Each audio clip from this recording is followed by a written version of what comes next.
Chapter 672. As soon as Zhang Sanfeng's voice fell, he activated his Tai Chi force, causing Du Yi's and Du Jie's whips to collide. The black rope was imbued with vigorous internal energy. The two monks sensed a strange internal energy coming from the black rope and found that the two whips were uncontrollably colliding with each other. They cried out in their hearts, "Oh no!" Immediately afterwards, the opposing black rope's internal energy came pressing down on them, causing the two monks to tremble. The three monks were martial brothers, so the gap between Du Nan and Du Jie's martial arts was not big. However, Du Yi's martial arts were obviously higher. Du Jie was hit by Du Yi's internal energy, causing him to spit out a mouthful of blood.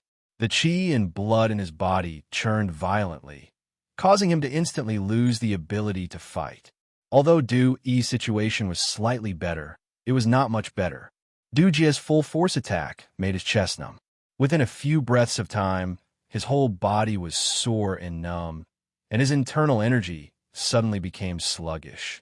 If it was any other day, it would not be a problem. In such a short period of time, he would be able to adjust the internal energy in his body.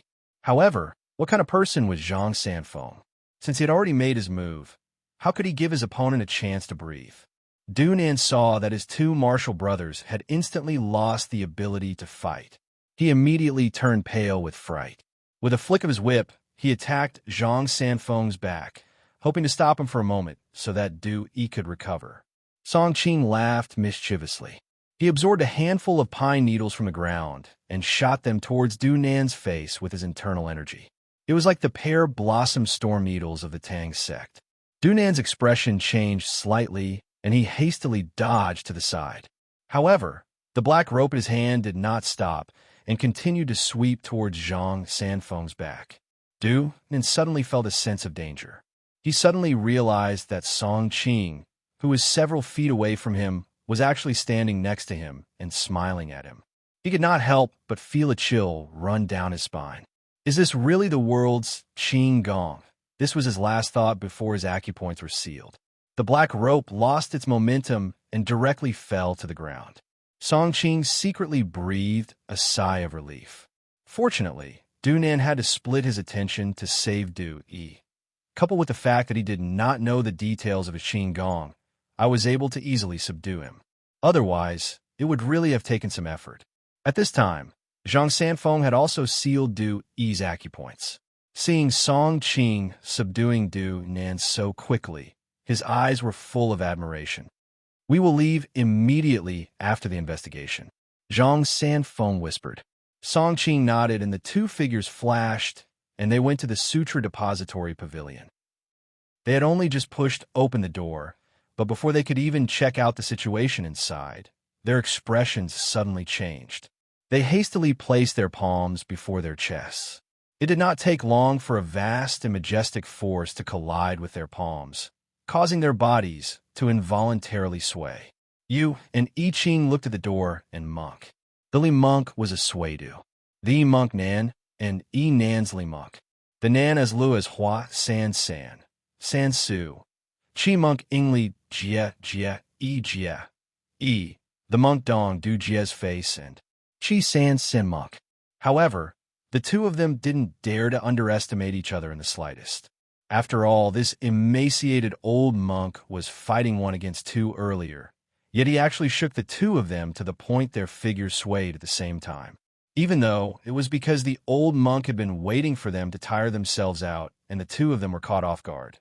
This result of the battle was sufficient for them to be proud of. "May I know which master has come to visit the Sutra Depository Pavilion in the middle of the night?"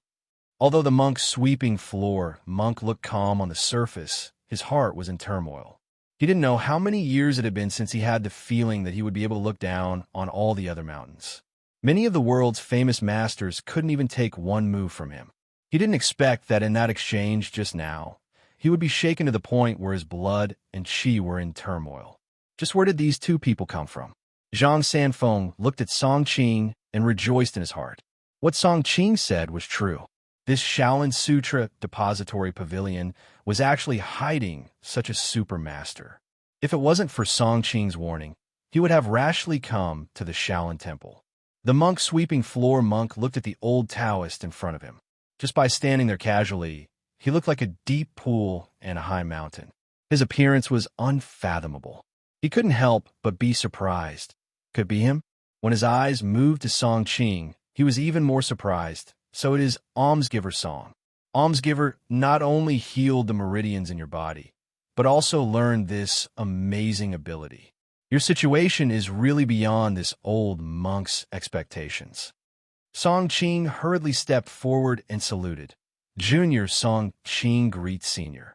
Thanks to Senior's guidance, Junior's life has turned for the better.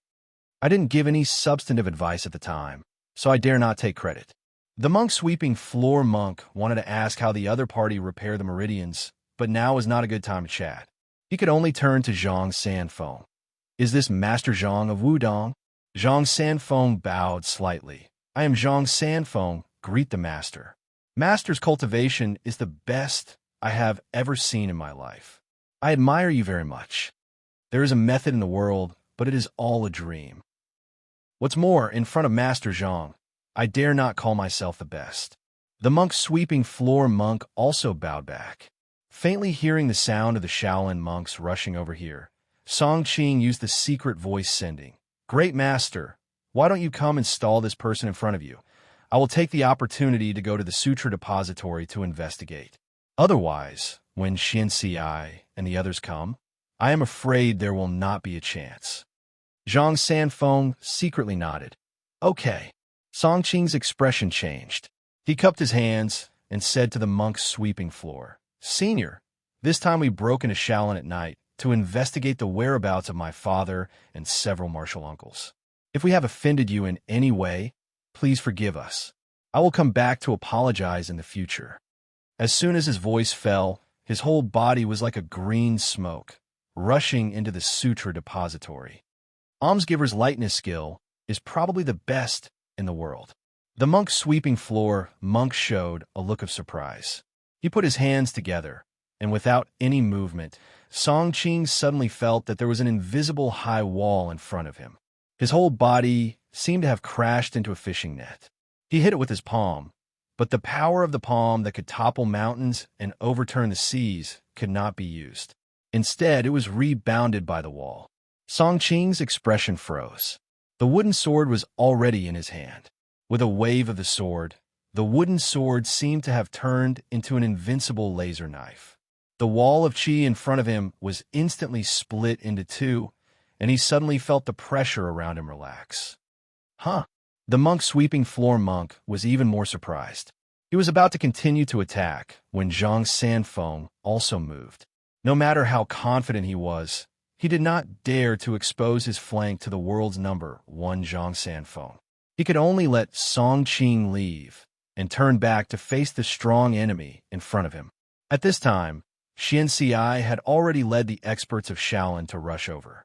Seeing that Sandu was injured and restrained, and Zhang Sanfeng was fighting with the monk sweeping floor monk, she could not help but be shocked and angry. Zhang broke into Shaolin's forbidden area in the middle of the night. I am afraid that you have lost the bearing of a member of the royal family. Zhang Sanfeng could only smile bitterly. At this time, all of his energy was focused on the monk sweeping floor monk in front of him. He did not dare to open his mouth at the crucial moment, for fear that he would leak his inner qi and let the other party take advantage of his weakness. Thank you, my friend, for your support. Please don't make a scene, as well as the monthly ticket support of Simple and Crude City, XM Lion, Yi Zhaixing, and the others. Also during the spring festival period, my fellow friends for their support and monthly tickets. Chapter 673. Seeing that Zhang Sanfeng did not respond, Xin Ci was also helpless.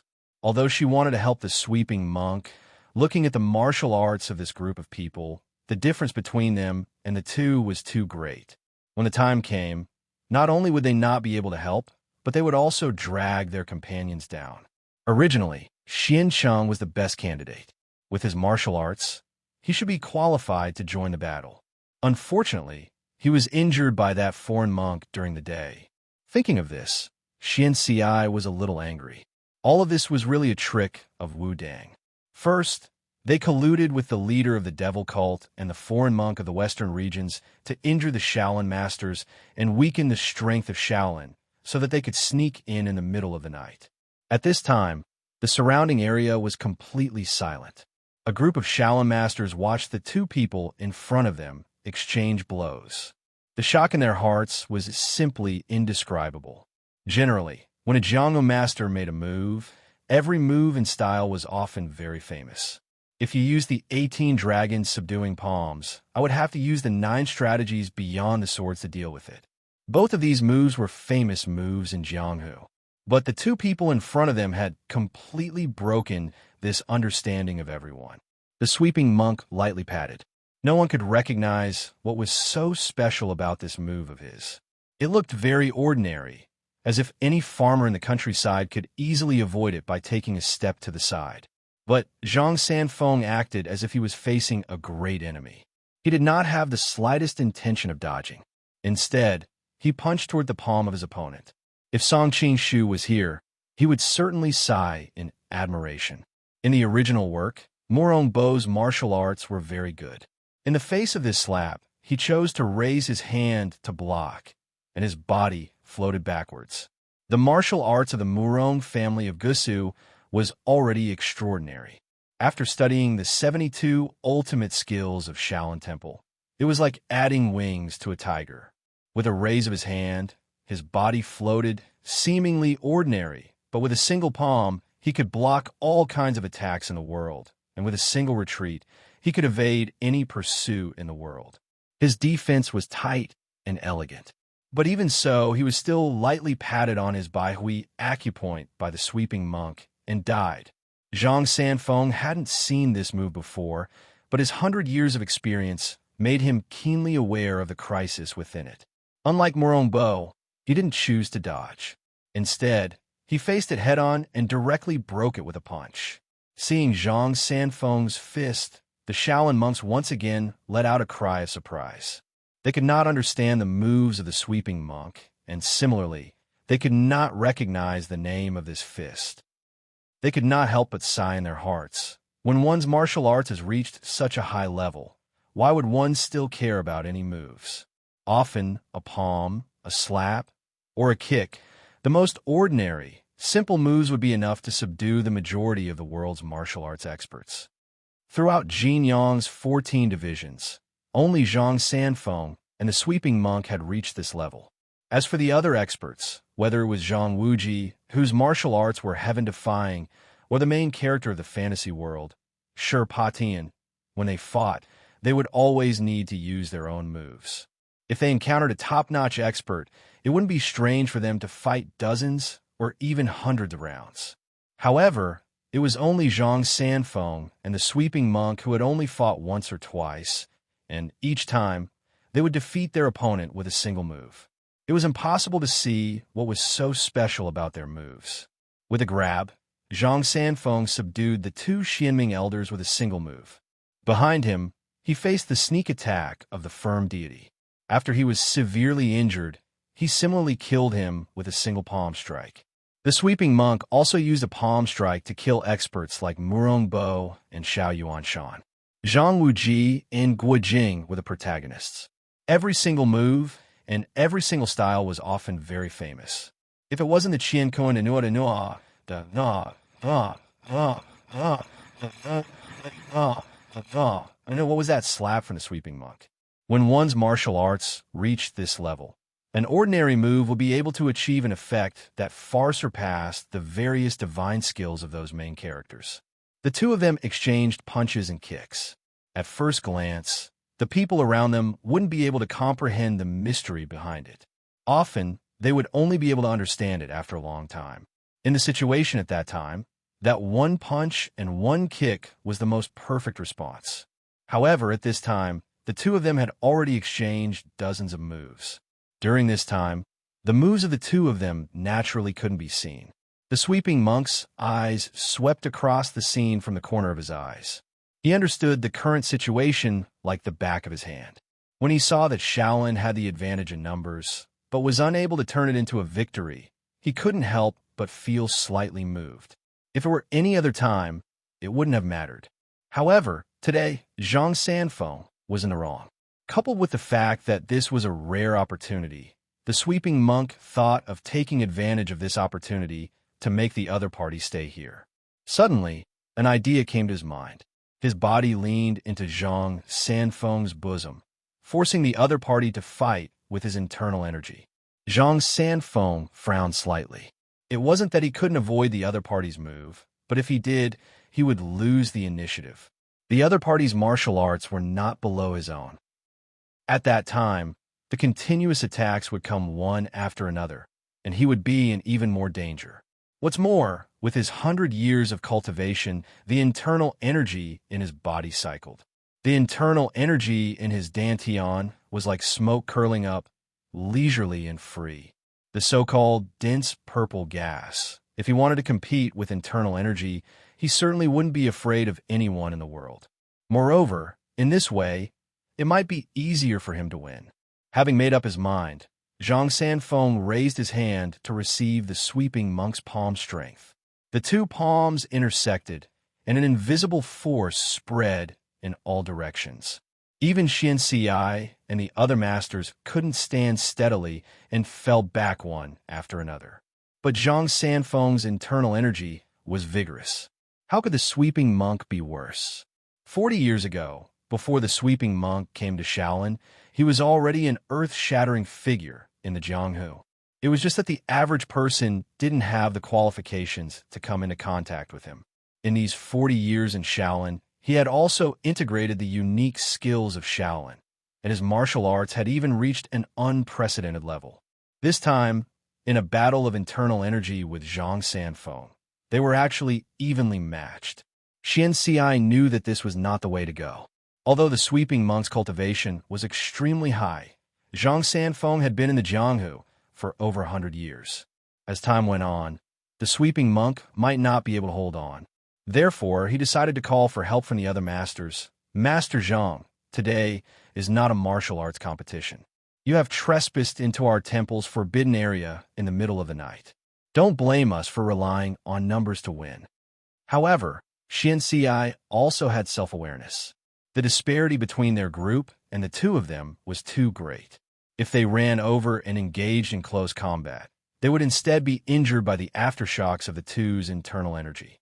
However, the Shaolin Temple's unique skills did not lack long-range attacks. Dozens of masters surrounded him, attacking and harassing Zhang Sanfeng from afar, distracting him. In a battle of internal energy between masters, the most taboo was to disturb them. As long as they succeeded in distracting Zhang Sanfeng, the sweeping monk would be able to successfully win. Zhang Sanfeng had never expected that these Shaolin Temple's eminent monks would actually disregard their status to launch a sneak attack on him while he was competing with others in terms of internal energy. He couldn't help but be startled. The Shaolin Temple monks are trying every possible means to keep me here. Could it be that Yuan Xiao and the others have really fallen into the hands of the Shaolin Temple?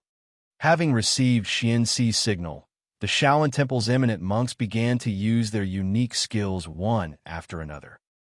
Flower-pinching finger, formless finger of disaster, great Vajra palm, all kinds of long-range skills were launched towards Zhang Sanfeng's back and sides. Zhang Sanfeng's mind was shaken. He knew that he was at a critical moment in the battle of internal energy. If he allowed these attacks to land on his body, he would definitely die.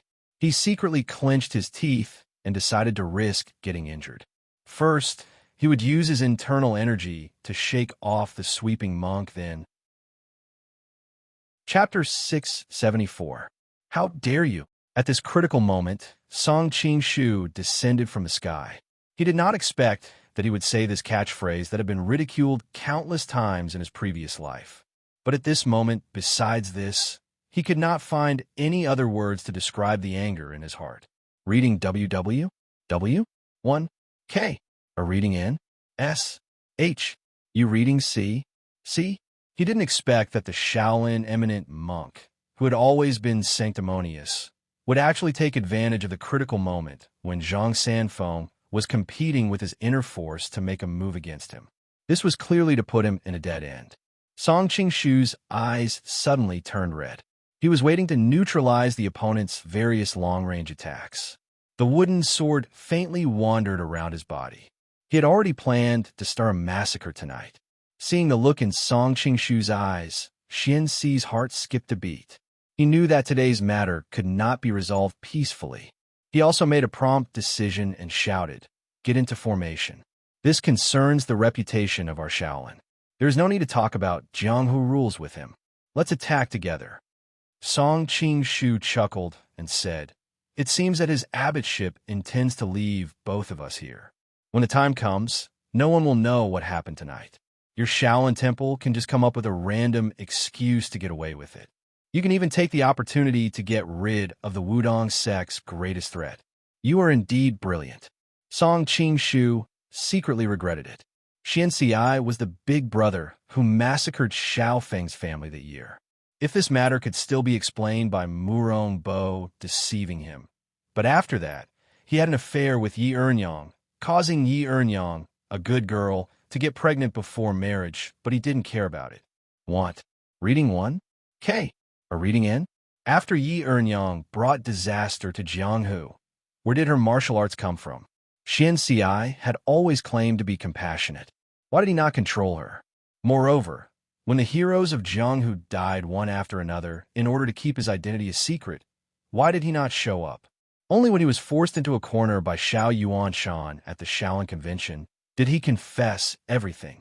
At the end of the day, Xianxi was not as sanctimonious as he looked. It was not an exaggeration to say that he was another Yu Buqian. Looking at the monks before him, Song Qingshu began to ponder. Xian Cheng, Fang Zheng, and Sandu were seriously injured and had yet to recover.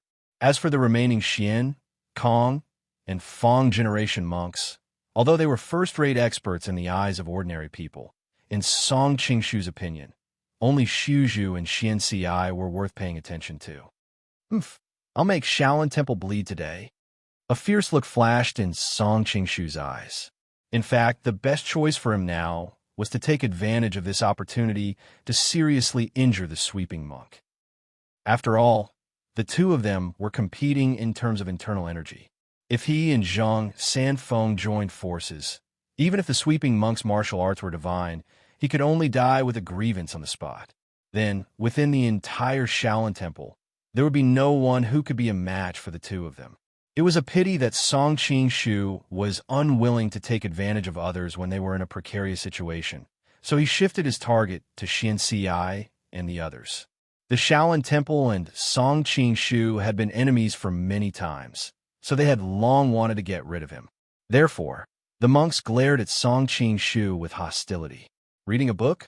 WW1CC. The battle was about to begin. Suddenly, the sound of zither and flute resonated in the air. It sounded like several zither and flutes were playing at the same time. The music was ethereal, faintly discernible, but everyone could hear it very clearly. It was just that it fluctuated from east to west, and no one knew where it came from. Song Qingshu was startled. Who was playing tricks on him? When he saw the slightly changed expression of Xianxi and the others, he couldn't help but feel surprised. It seemed that these Shaolin Temple monks obviously knew the identity of the other party, and they seemed to be quite afraid of them. The zither clanged 3 times, and suddenly 4 girls in white floated down from the east and west eaves to the courtyard. Each of them held a zither in their hands. These 4 zither were shorter and narrower than ordinary 7-spun zither, but they still had 7 strings. After the 4 girls landed, they stood in 4 corners of the courtyard. Then 4 girls in black walked in, each holding a long black flute in their hands. This flute was half the length of a common flute. The 4 girls in black also stood in 4 corners, 4 white and 4 black, standing in a crisscross position. The 8 girls stood in position. The 4 zither sounded a tune, and then the flute joined in. The music was extremely gentle and elegant. Song Qingshu didn't understand music, but he still felt that the music was sweet.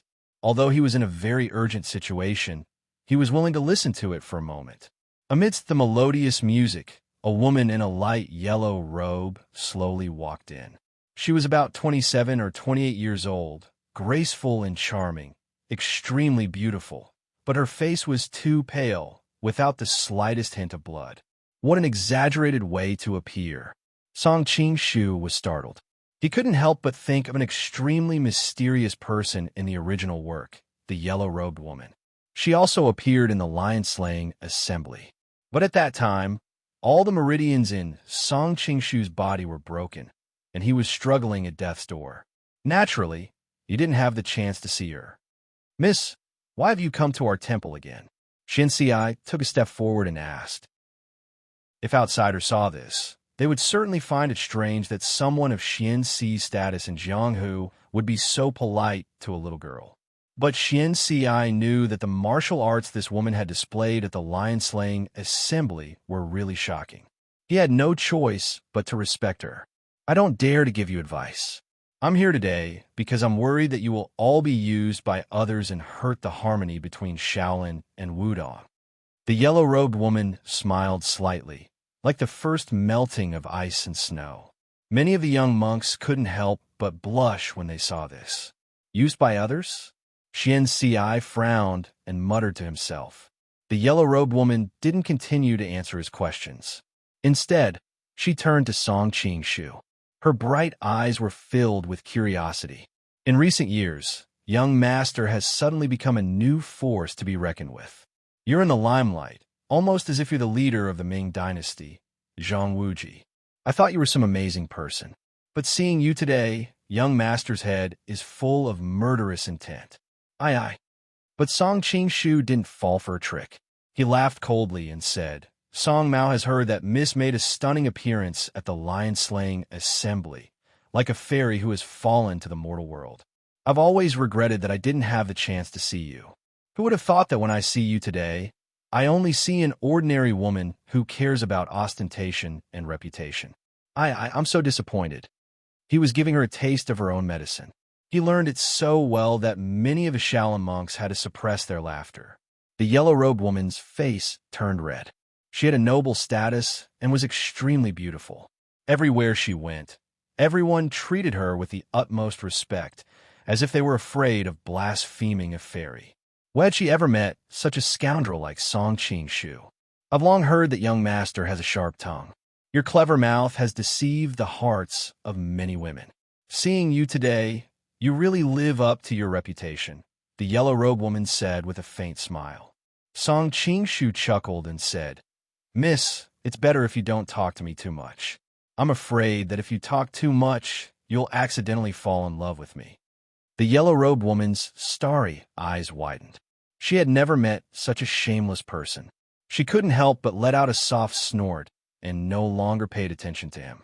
Instead, she walked towards Zhang Sanfeng and the sweeping monk who were competing with their internal energy. Fourth update. Once again, I would like to thank you for your support. Chapter 675. Song Qing's expression turned cold. He was worried that she would suddenly kill him. So he quietly stood around Zhang Sanfeng and watched her vigilantly. The lady in yellow rolled her eyes at him in annoyance. When she turned to face Zhang Sanfeng and the sweeping monk, she put on her usual warm smile and said in a gentle voice, "Two elders, please listen to what I have to say. This conflict between Shaolin and Wudong is caused by some people. If the two of you are both injured, wouldn't that be exactly what those people want? Seniors, please stop." Then she stretched out her hand and flicked her fingers on the palms of the two people. Zhang Sanfeng and the monk felt a soft force mediating between them. Without hesitation, they withdrew their internal energy and took a step back. Song Qing's eyes narrowed. This was a kung fu technique from the 90 manual. It was somewhat similar to the 90 in White Bone Claw, but it lacked the strangeness of the technique. Instead, it was more graceful. To be able to separate Zhang Sanfeng and the sweeping monk, this kung fu technique must be extremely powerful. "Thank you, young lady." Zhang Sanfeng bowed respectfully towards the yellow-robed woman. It must be known that he and the sweeping monk's internal energy were almost on par with each other.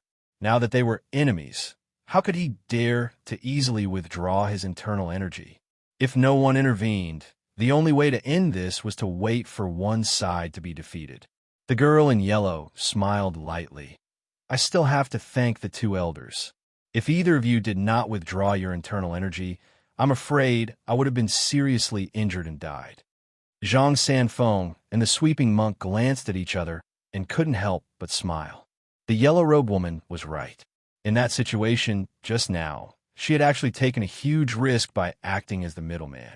If either side had not withdrawn their inner energy, then she would have been the only one who could withstand the attack. Although her martial power was not bad, compared to the cultivation of the two of them, there was naturally still a gap. Young lady, you mentioned that there was someone behind this matter. Can you explain in detail? The monk asked. The girl in yellow nodded and said softly, not long ago, the Mongols seem to have shifted their strategic focus to the western expedition. They withdrew their troops one after another from the Central Plains, leaving many empty areas. The Song took the opportunity to recover Sichuan, and the Jin took the opportunity to occupy Hanzhong and Shangyong. Without the pressure from the Mongols, the leaders of the Jin kingdom shifted their attention to the territory of the Song kingdom. They wanted to occupy the land of the Song kingdom to make up for the land they lost to the Mongols a few years ago. However, the two countries signed the Shaoxing Peace Treaty, so the Jin kingdom needed an excuse to start a war. The people in the area were all smart people. When they heard this and remembered the conflict between Shaolin Temple and Wudong sect, they could not help but feel shocked. The yellow-robed woman continued, Shaolin is the largest sect in the Jin kingdom, while Wudong is the largest sect in the Song kingdom. Zhenren Zhang is the Zhenren of subtle manifestation bestowed by the emperor. His status is transcendent. Whether it is in the imperial court or among the people, he has an extremely high reputation. If Shaolin and Wudong fight, the Jin kingdom can use Song's provocation as an excuse to send troops. But if something happens to Zhang Zhenren and Shaolin, I'm afraid the entire Song kingdom will be enraged. At that time, a great war will be inevitable, and I'm afraid the people will be plunged into misery and suffering. Miss, do you mean that the mastermind is a senior of the Jin kingdom? Xian Ci was shocked. The Jin kingdom had tried to rope in Shaolin several times, but Shaolin had always pretended to be a snake. He did not expect that the revenge of the Jin kingdom this time would be so fierce. He did not know which master came up with this plan, but he made full use of the conflict between Shaolin Temple and Wudong sect. He knew that Shaolin would definitely make a move against Zhang Sanfeng if there was a chance. Tonight, if the yellow-robed woman had not suddenly appeared and stopped him, Xian Ci could not help but shiver. According to his original plan, as long as Zhang Sanfeng and Zhang Sanfeng were eliminated, wouldn't the Shaolin Temple be the one to speak? But since the Jin kingdom had been planning this for a long time, they would certainly not let Shaolin control the public opinion. As long as they leaked some information, they would frame Shaolin Temple for the attack on the heroes of Wudong. Then, Shaolin Temple would become the one who deliberately plotted against Wudong sect. At that time, not only would Shaolin Temple not be tolerated by the martial arts world, but they would also offend the Southern Song Kingdom and offend all the Han people. Shaolin Temple would probably not tolerate all the Han people in the world and could only obediently surrender to the Jin Kingdom. The yellow-robed woman nodded. According to reliable information, the attack on the heroes of Wudong was planned by some senior members of the Jin Kingdom. Unfortunately, this matter is extremely secretive, and we could not find any more information. Just because you say that the mastermind is the Jin Kingdom, does it mean that it is the Jin Kingdom? Do you have any evidence? Although Song Qing believed about 70 to 80% of her words, this matter was of great importance, and he had no choice but to be cautious. This is the information that the entire intelligence network of the Song dynasty had to expend tremendous effort to find out. If young master still does not believe me, the yellow-robed woman paused for a moment before turning to Zhang Sanfeng. Have you heard of the Jinshan courtyard? Zhang Sanfeng's face was full of surprise. Is it the Jinshan courtyard that Huang Chang founded? The yellow-robed woman smiled and nodded. Yes, I am the current generation's holy maiden of the Jinshan courtyard. I represent the Jinshan courtyard and naturally would not lie to anyone. Since you come from a Jinshan courtyard, I can naturally trust you, Zhang Sanfo nodded, then glanced at Song Qing. Qing, did you manage to find out the whereabouts of Yuan Xiao and the others in the sutra depository? There is no trace of them. Song Qing shook his head slightly, then asked curiously, what is the background of this Jianshan courtyard? Why did Great Master believe at the moment he heard it? The Jianshan courtyard was founded by Huang Chang in the past to promote Confucianism. The professors there are all great scholars of the present age, and it can be said to be the holy land in the hearts of the entire Song Kingdom scholars. Everyone who is able to study in the Jianshan courtyard takes pride in it. Furthermore, because of Huang Chang, the Jianshan courtyard has specially established an inner courtyard. The disciples of the inner courtyard are all highly skilled in martial arts. They help the imperial court to gather information and deal with troublesome matters. Huang Chang, Song Qing muttered to himself. No wonder the yellow-robed woman's mastery of the Nine-Yin Manual was so good. It turns out that the author of the Nine-Yin Manual was the principal of the Jianshan courtyard. I have brought the news to you. I will take my leave now. The yellow-robed woman smiled faintly, then turned around to leave. Hey, who is that? Song Qing was anxious and did not know the other party's name. May I ask which high-ranking official of the Jin Kingdom captured the Wu Dang heroes? The yellow-robed woman shook her head slightly. The Song Kingdom and the Jin Kingdom are enemies. Finding out that the Wu Dang heroes are in the hands of the Jin Kingdom is already our limit. As for their specific whereabouts, forgive me for not being able to do anything. However, I have often heard of the legends of you in Jianghu. You are able to do so many impossible things. I believe this matter will not be a problem for you. Song Qing thought to himself, this woman is quite narrow-minded. She only finds an opportunity to make fun of me. As the yellow-robed woman walked further and further away, Song Qing shouted from afar, one last question. Is your surname Yang? This was what Song Qing was most curious about. In the original work, the yellow-robed woman should be the descendant of Yang Guo and Xiao Long Nu. However, Yang Guo was still a virgin, so this relationship was naturally impossible. Therefore, he wanted to know how this world corrected the identity of the yellow-robed woman. The yellow-robed woman's figure paused, and her tone became somewhat emotional. I have two surnames. My original surname, let's not talk about it. You guessed correctly. Now, my surname is indeed Yang, the Yang of the Yang family general. As soon as she finished speaking, the yellow-robed woman floated away. Chapter 676. Yang of the Yang family's generals. Song Qing muttered in his heart. In his previous life, the Yang family's generals were well known in novels, TV shows, and even comic books. Issue 1. K.A. The Yang family's generals were loyal. This yellow-robed woman came from the Yang family. It seemed that she had a close relationship with the Southern Song government. However, Song Qingshu's attention quickly shifted to another point. Compared to the Yang family's generals, the Yang family's female generals were more famous. Her husband died on the battlefield, leaving behind a house of beautiful young widows. Based on the yellow-robed woman's appearance, the women of the Yang family must be beauties. Should he go and save them? Song Qingshu's mind was full of wild and unrestrained thoughts, causing him to despise himself a little. Wasn't this a little too much of a beast? His father's life and death were still unknown. However, Song Qingshu quickly tossed this concern aside. After all, he wasn't a real Song Qingshu. He had never even met Song Yuan Xiao, let alone had any feelings for him. He had already done his best to save Song Yuan Xiao. If he couldn't even think about women because of Song Yuan Xiao, then Song Qingshu would never be willing. As for whether or not seducing the Yang family's female generals would be letting down the heroes who died on the battlefield, Song Qingshu did not even consider this question. Firstly, these people were too illusory to him.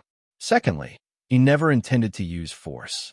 What was there to let a group of beautiful women become widows at such a young age? In his opinion, it was too unfair to those women. Abbot Xianxi, I have offended you tonight. Please forgive me. Qingshu, let's go. Zhang Sanfeng saw that Song Qingshu did not respond and could not help but call him again. If he knew what was going on in his mind at this moment, even if Zhang Sanfeng was a man of great self-restraint, he would probably still get rid of him. Xianxi's face showed some hesitation.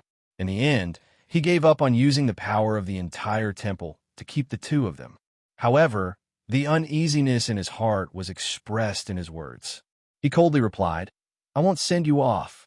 Watching the two figures gradually disappear into the darkness, Kongwen could not help but say, "Senior Abbot, are we really going to let them go just like that?" Xianxi sighed and said, "Now that we know that this is a conspiracy of the Jin Kingdom, we can't jump into it and be used by them." Kongwen hurriedly said, "But today's opportunity is once in a blue moon. If we want to keep Zhang Sanfeng here again, I don't know how long it will take." "Do you really think you can stop the two of them?" Not far away, the monk who had been silent all this time suddenly spat out a mouthful of blood. He sat cross-legged on the ground and adjusted his breath. He sighed with lingering fear. The dense purple qi is really powerful. "What are you?" Xianxi's face instantly turned pale with fright.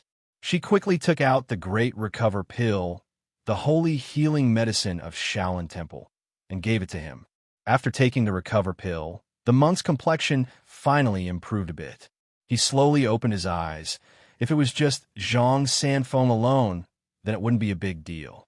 Even if I were to risk my own serious injuries and combine the strength of the entire temple, I would still be able to force him to stay. Unfortunately, there is still Song Qingshu. Although his martial arts is currently not as good as mine, the gap is already very small. If we really fight, I am afraid that tonight will be an unprecedented catastrophe for Shaolin Temple. What? See? Book 1 Book K? A. Shicc, is the one surnamed song really so powerful? Xianxi looked at him in disbelief. The monk nodded slightly. For the next period of time, I will be in seclusion to recuperate. Unless something big happens, don't disturb me. As for the other things, we will proceed according to our previous plan. After saying this, he slowly walked back to the sutra depository. Xianxi and the others behind him respectfully bowed and said, "Yes." At this time, Zhang Sanfeng and Song Qingshu had just left Shaolin Temple. Song Qingshu had been chattering along the way, but Zhang Sanfeng had not said a word. Finally, Song Qingshu finally noticed his abnormality.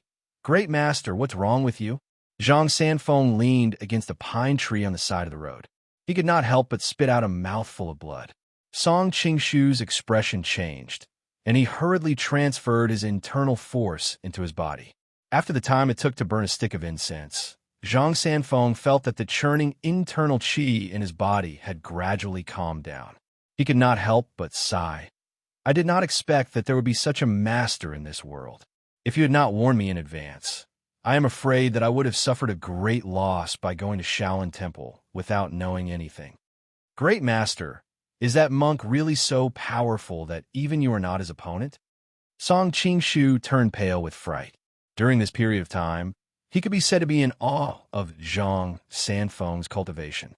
If someone said that the monk's martial arts were higher than Zhang Sanfeng's, he would never believe it. Zhang Sanfeng shook his head slightly. "The other party's internal injuries are not light. The reason why you lost this time was because Xianxi and the others sneak attacked me from behind. My mind was shaken, and I planned to exchange injury for injury to force the monk to retreat first." Song Qingshu's face was full of guilt. "It's all my fault. If I had come down a little earlier, you would not have suffered such a serious injury." Zhang Sanfeng smiled and said, "How can you be blamed for this? Everything happened in a flash. It was you, Great Master, who was careless. You should not have easily competed with the monk's internal force. Who would have thought that Xianxi and the other monks would actually sigh?" Song Qingshu snorted coldly. "These Shaolin monks are full of fake compassion. I have observed their words and actions, and it seems that they are plotting something big. We must be careful in the future." Zhang Sanfeng deeply agreed. "Yes, I also feel that they seem to be plotting something. Leave these conspiracies to us juniors to worry about. Great Master, you should concentrate on pursuing the way of heaven." Song Qing continued, "As for the whereabouts of my father and the others, this time let me investigate." Zhang Sanfeng nodded slightly. "That's good too. I'm afraid that you will have to return to Wudang to recuperate for a few months to recover from your internal injuries. Qing will first send Great Master back to Wudang, and then we will go to the Jin Kingdom to investigate." Song Qing was worried that Zhang Sanfeng might be in danger on the road due to his serious injuries. Zhang Sanfeng could see his worry at a glance, and could not help but laugh. "Qing, you worry too much. Although I am injured, I am afraid that no one in this world can stop me if I want to protect myself. On the contrary, your father and the others, I am worried that as time passes, they may be in even more danger. There is no time to lose. You should go and save them first. But since the Jin Kingdom has deliberately designed such a trap, I am afraid that when the time comes, they will not easily let you return to Wudang." In the end, Song Qing still persuaded Zhang Sanfeng to first rest at the inn in the town at the foot of the mountain for a night and help him heal his injuries. After a night of hard work, Zhang Sanfeng's injuries finally stabilized. Only then did Song Qing feel a little relieved. With Zhang Sanfeng's current condition, as long as he did not encounter a master like the sweeping monk, it was absolutely more than enough to protect himself.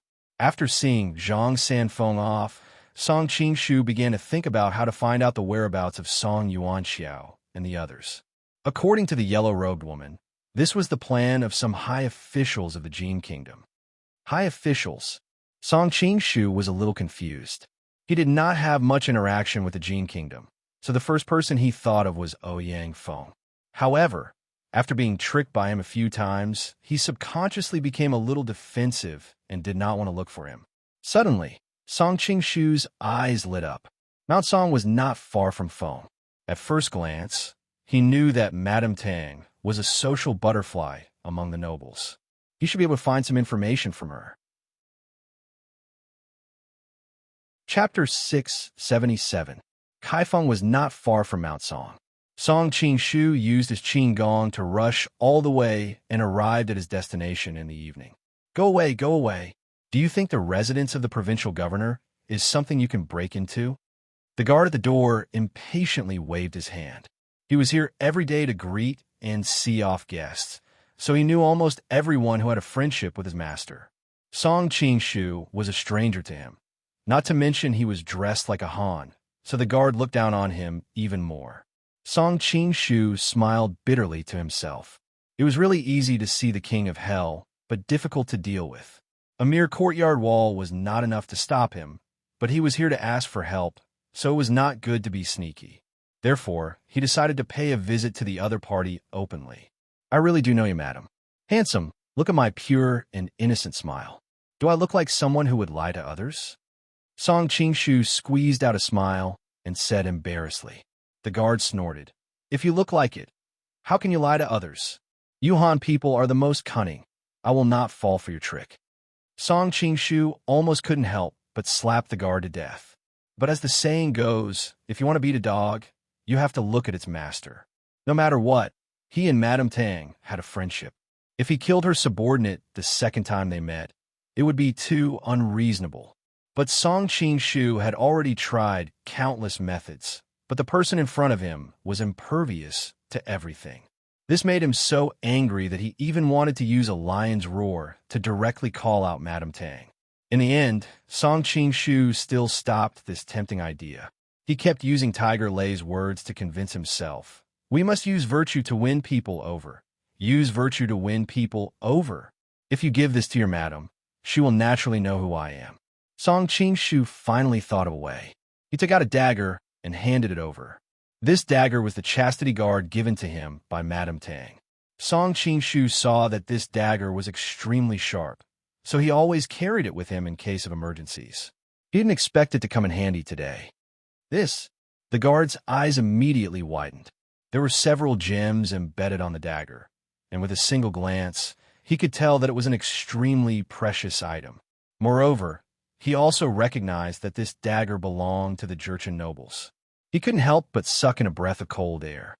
Could it be that this pretty boy really knew the madam? "This young master. We are only doing our duty.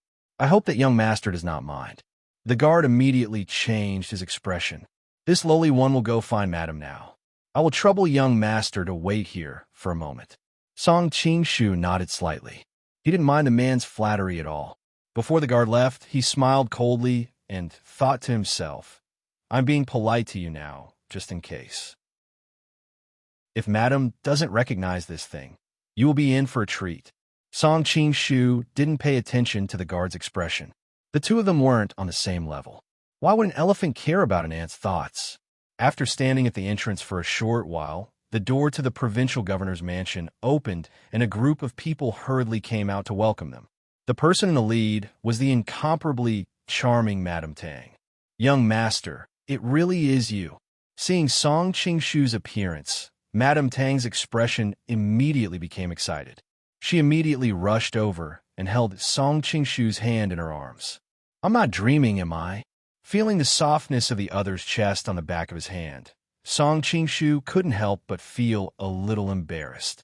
Suddenly, he noticed that there was a tall man standing next to her. He had bronze-colored muscles and a full beard. He wore a felt hat on his head and gave off a valiant aura. Song Qingshu was startled. Looking at this person's clothes and the aura he faintly exuded, he was definitely not a servant of the provincial governor's mansion. Could this be Madame Tang's husband, the provincial governor of the Chongyi army? Song Qingshu subconsciously withdrew his hands. Although he had always been absurd, taking advantage of someone else's husband in front of so many people was not something he could do. Sensing Song Qingshu's actions, Madame Tang's eyes flashed with a trace of disappointment. She looked at him with hidden bitterness. "Young master, why are you acting so distant with me? You're quite bold. How dare you act so frivolously in front of your husband?" Song Qingshu cursed inwardly, but a trace of a smile appeared on his face. "Madam, is this the provincial governor?" Madame Tang was startled at first, but then she realized what Song Qingshu was worried about. She couldn't help but cover her mouth and smile. "Young master is worrying too much. He is not my husband, but my older brother. He is currently the left deputy inspector of the palace, tranquil. Left deputy inspector of the palace." Song Qingshu was shocked. The Jin Kingdom and the Manchurian Qin Kingdom were brotherly countries. He had stayed in the Manchurian Qin Kingdom for a long time and had heard a little about the Jin Kingdom situation. This position was in charge of the Imperial Palace's guards. It was a very important position. However, Song Qingshu soon had a strange expression on his face. Why were these two siblings so different? The younger sister was beautiful and charming, while the older brother was burly and rough. How were they brother and sister? The world was so big, and there were so many strange things. This must be the savior my sister has always mentioned. Today, I finally get to see him in person. He is indeed a man of striking appearance. Tang Quobian laughed heartily. However, Song Qingshu could detect a trace of disdain in his eyes. "Sigh, being too handsome is also a kind of burden," Song Qingshu secretly complained. This Tang Quobian obviously thought of him as a pretty boy, thinking that his sister was looking for him. He thought that Madame Tang was purposely boasting in front of him for the sake of her lover. Song Qingshu smiled faintly and didn't say anything. He couldn't possibly run over to him and tell him that he could probably knock him down to the ground with a single slap. "Come on, let's talk inside." Madame Tang grabbed Song Qingshu's hand and walked into the mansion. She didn't know that she had only been affected by Song Qingshu's soul-shifting technique last time, and that the two of them hadn't done anything. However, Zhao Min had sacrificed herself last time. So, when Madame Tang thought back on that night, it was a beautiful night. It was just that in her memory, the other party was Song Qingshu. The next day, Song Qingshu left without saying goodbye, which made her resentful for a long time. Now that they were finally reunited, she was afraid that he would leave again, so she held on to him tightly. In front of her brother, Song Qingshu wasn't as open as she was. He found an opportunity to quietly ask Madame Tang, "Your husband?" Madame Tang smiled charmingly and glanced at him. She said flirtatiously, "Don't worry, he won't be home for a few days." Her charming little eyes made Song Qingshu's heart skip a beat. He couldn't help but curse in his heart. What a vixen! When Song Qing-shu arrived, the two siblings were preparing to start the banquet. Now that the banquet was ready, they didn't need to prepare anything else. The siblings dragged Song Qing-shu to the table. In front of Tang Quobian, Song Qing-shu was thinking about how to find a chance to secretly ask Madame Tang about Song Yuanxiao and the others' whereabouts when the siblings came to toast him. Madame Tang's face was coquettish, and when she toasted him, her pair of peach blossom eyes were about to ooze water. Song Qing-shu could understand the relationship between the two. But Tang Quobian, I'm not familiar with you. You're a burly black uncle, and yet you keep coming to toast him. What's going on? Congratulations to Focus Lunatic for becoming the 1024th reader of this book. 1024. Did I expose something? Chapter 678. As they toasted each other, Song Qing-shu finally figured out what Tang Quobian was thinking. It turned out that Tang Quobian looked down on a pretty boy like him, but he didn't want to embarrass his sister, so he decided to get himself drunk. Prairie people are so simple-minded. Do you think you can hold more liquor than me, just because you're a brute? Song Qing-shu sneered inwardly. After the baptism of high-purity liquor in his previous life, drinking liquor from this world was a piece of cake. Tang Quobian's eyes flashed with admiration as he watched Song Qing-shu gulp down a large bowl of liquor each time. He gradually grew fond of this pretty boy, but at the same time, his competitive spirit was aroused, so he opened his mouth and competed with Song Qing-shu in drinking. Madame Tang knew that her brother loved to drink, so she didn't want to ruin his mood. She could only grumble inwardly. It took me so long to reunite with young master. If young master dies drunk tonight, who am I going to talk to about my feelings? Song Qing-shu and Tang Quobian drank one bowl after another. After a long time, Song Qing-shu felt like he was seeing stars, but Tang Quobian remained calm. Song Qing-shu was shocked. What a heaven-defying capacity! With his strength, it wasn't difficult for him to secretly force the alcohol out of his body while drinking.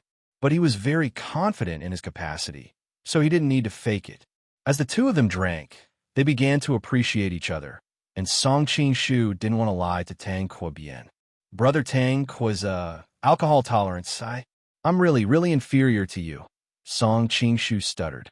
Cooking a lamb and slaughtering a cow for fun, and drinking 300 cups of wine in one go. I used to think that was just a legend, but I didn't expect that. Brother Tang's alcohol tolerance is actually more than 300 cups. I admire you. Tang Quobian roared with laughter, causing the wine utensils on the table to tremble. Clearly, he was being sincere this time. All these years, I've never met an opponent who can drink as much as you, Brother Song. I was right, Brother Song. You're really a man of indomitable spirit. Hearing that the other party was also slurring his words, Song Qing-shu was greatly relieved. It seemed that I wasn't the only one who was drunk. He wasn't any better. Suddenly, Tang Quobian stood up and staggered towards Song Qing-shu. He put his hand on Song Qing-shu's shoulder and said, "It's rare to see someone so congenial. Why don't we become sworn brothers? What do you think?" Brothers? Song Qing-shu couldn't help but be surprised. These ancient people were really too much. They just met once, and they wanted to become sworn brothers. What? Are you looking down on me? Tang Quobian glared at her, looking annoyed. Not at all. To become sworn brothers with Brother Tang Quo, Song Mao couldn't ask for more. I'm just afraid that I'll be climbing up the social ladder. Song Qing smiled. Tang Quobian held an important position. If he could become friend with him, he would have a better chance of finding Song Yuanxiao and the others. What do you mean climbing up the social ladder? Tang Quobian knelt down first. Tang Quobian, will become sworn brothers with Brother Song. We'll share prosperity and hardships for the rest of our lives. If one day I die, my property will be Brother Song's property, and my wife will be Brother Song's wife. He was tipsy and couldn't remember Song Qing-shu's name. It wasn't convenient for him to ask him, so he just let it slide. Since Tang Quobian was about to swear an oath, he just had to remember it. Song Qing-shu had a solemn expression on his face when he heard the last sentence. What the hell kind of oath was that?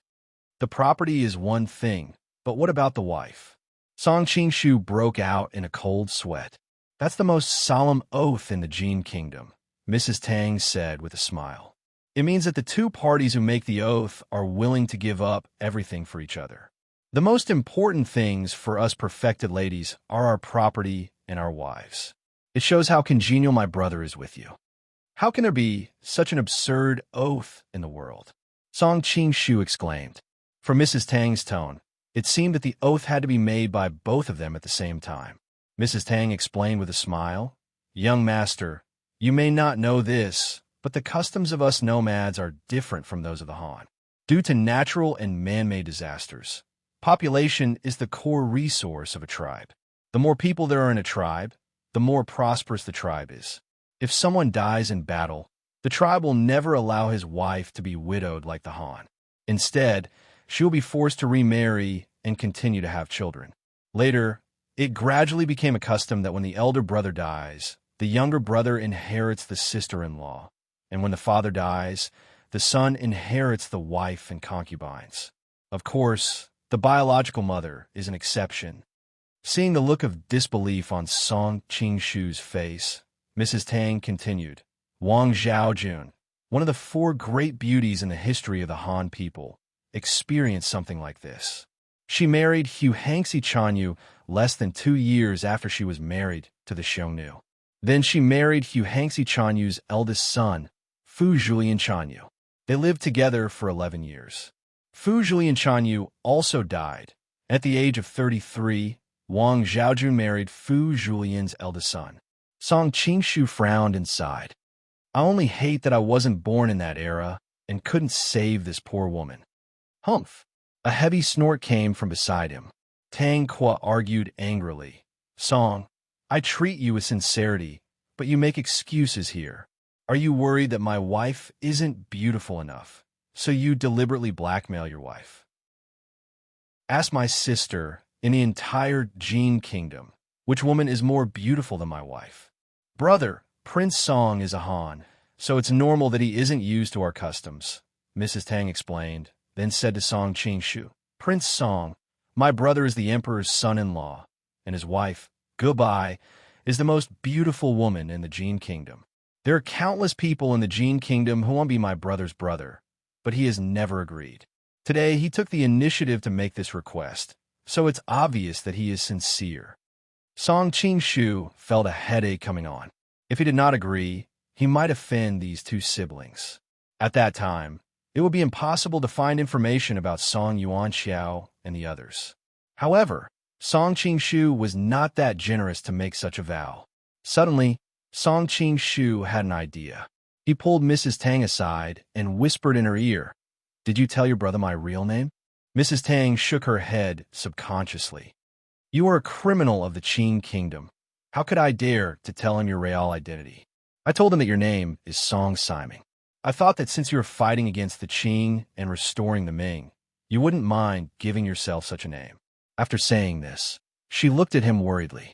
She had heard that Han people cared the most about their bodies, hair, skin, names, and ancestors. She didn't know if he would be angry if she changed his name on her own. Song Siming? Song Qing-shu felt like 10,000 beasts were galloping through his heart. What kind of freaking name am I? Chapter 679. Song Qing-shu deliberately emphasized the 3 words Song Siming and said in his heart, Old Song, please help me solve the problem. Anyway, even if you die, Tang Quobian can inherit Hai Zhao and the others. Reading? W? WW? 1? K? N? SH? U? CC misses. Tang had a strange expression on her face. How could she not know that there was something wrong with Song Qing-shu's vow? But thinking of their relationship in the past, she hesitated and didn't expose him. She thought that this kind of vow was enough. How could it be so coincidental that one of them would die? Moreover, Mrs. Tang and her sister-in-law didn't get along well. Wanyan Jebi had secretly reminded Mrs. Tang several times to be a woman. Mrs. Tang had been unhappy for a long time. So at this moment, she had another thought in her mind. Humph, if something really happens to my brother and you're pressed under another man, let's see if you still have the face to laugh at me. Tang Quobian didn't know that his own sister had sold him out. When he heard Song Qing-shu finally vow, he couldn't help but be overjoyed. He stepped forward and put his arm around his shoulder. Good brother, let's continue drinking. Song Qing-shu immediately frowned. This guy was a bit too good at drinking. Mrs. Tang covered her mouth and laughed. Young master, my brother loves drinking the most in his life. But he can't drink because he has to guard the palace. He's been craving for it.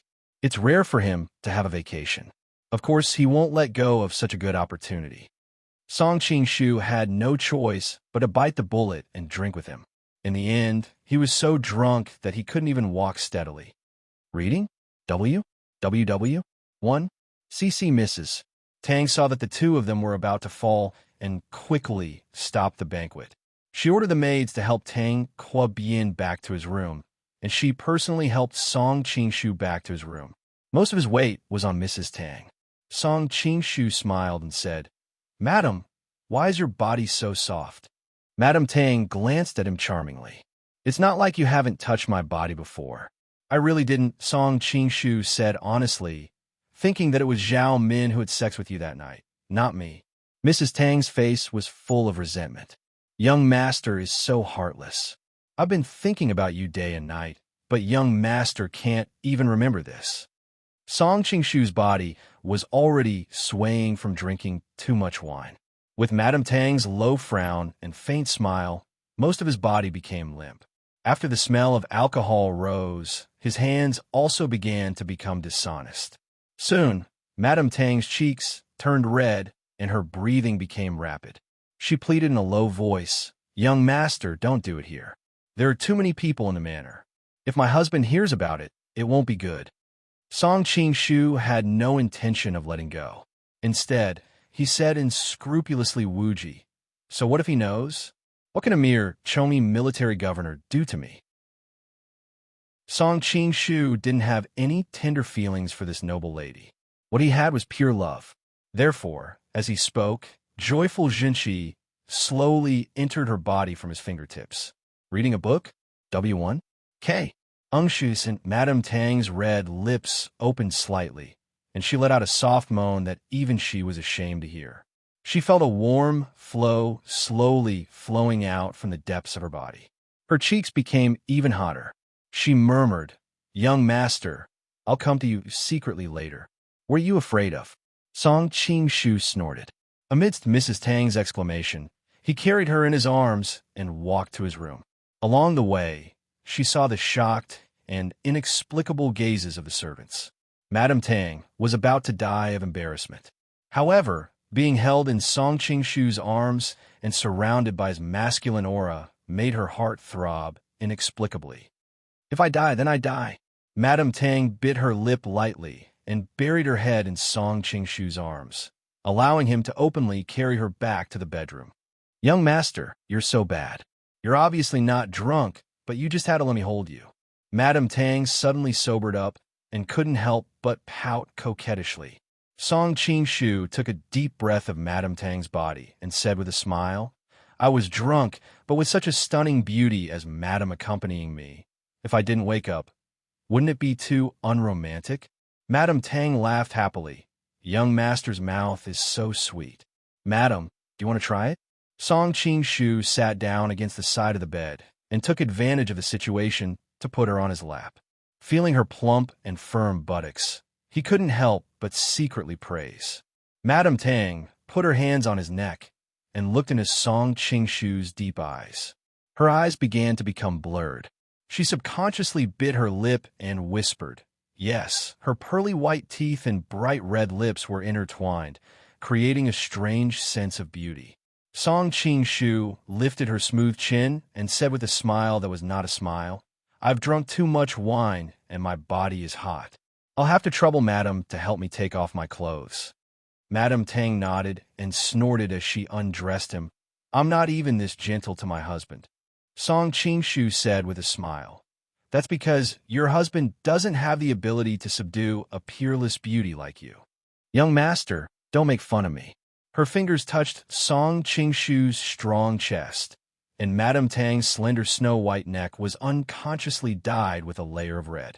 She couldn't help but exclaim, "Young master looks so gentle, but I didn't expect his muscles to be so hard." "Why, madam, you don't like it?" Song Qingshu looked at her playfully. "No, I like strong men." Madame Tang snorted, and her red lips moved closer. Song Qingshu's hands had unknowingly reached into her loose robe, and the feeling of not being able to control it made him sigh. "Madam, I guess your husband should be very thin." Madame Tang looked at him in confusion. "Young master, why do you think so?" Song Qingshu said with an evil smile. "With such a beautiful wife with a superb figure, my husband must be infatuated with her, and he must be tired and thin. I hate you, young master. You only know how to make fun of me." Madame Tang pouted and couldn't help but punch him.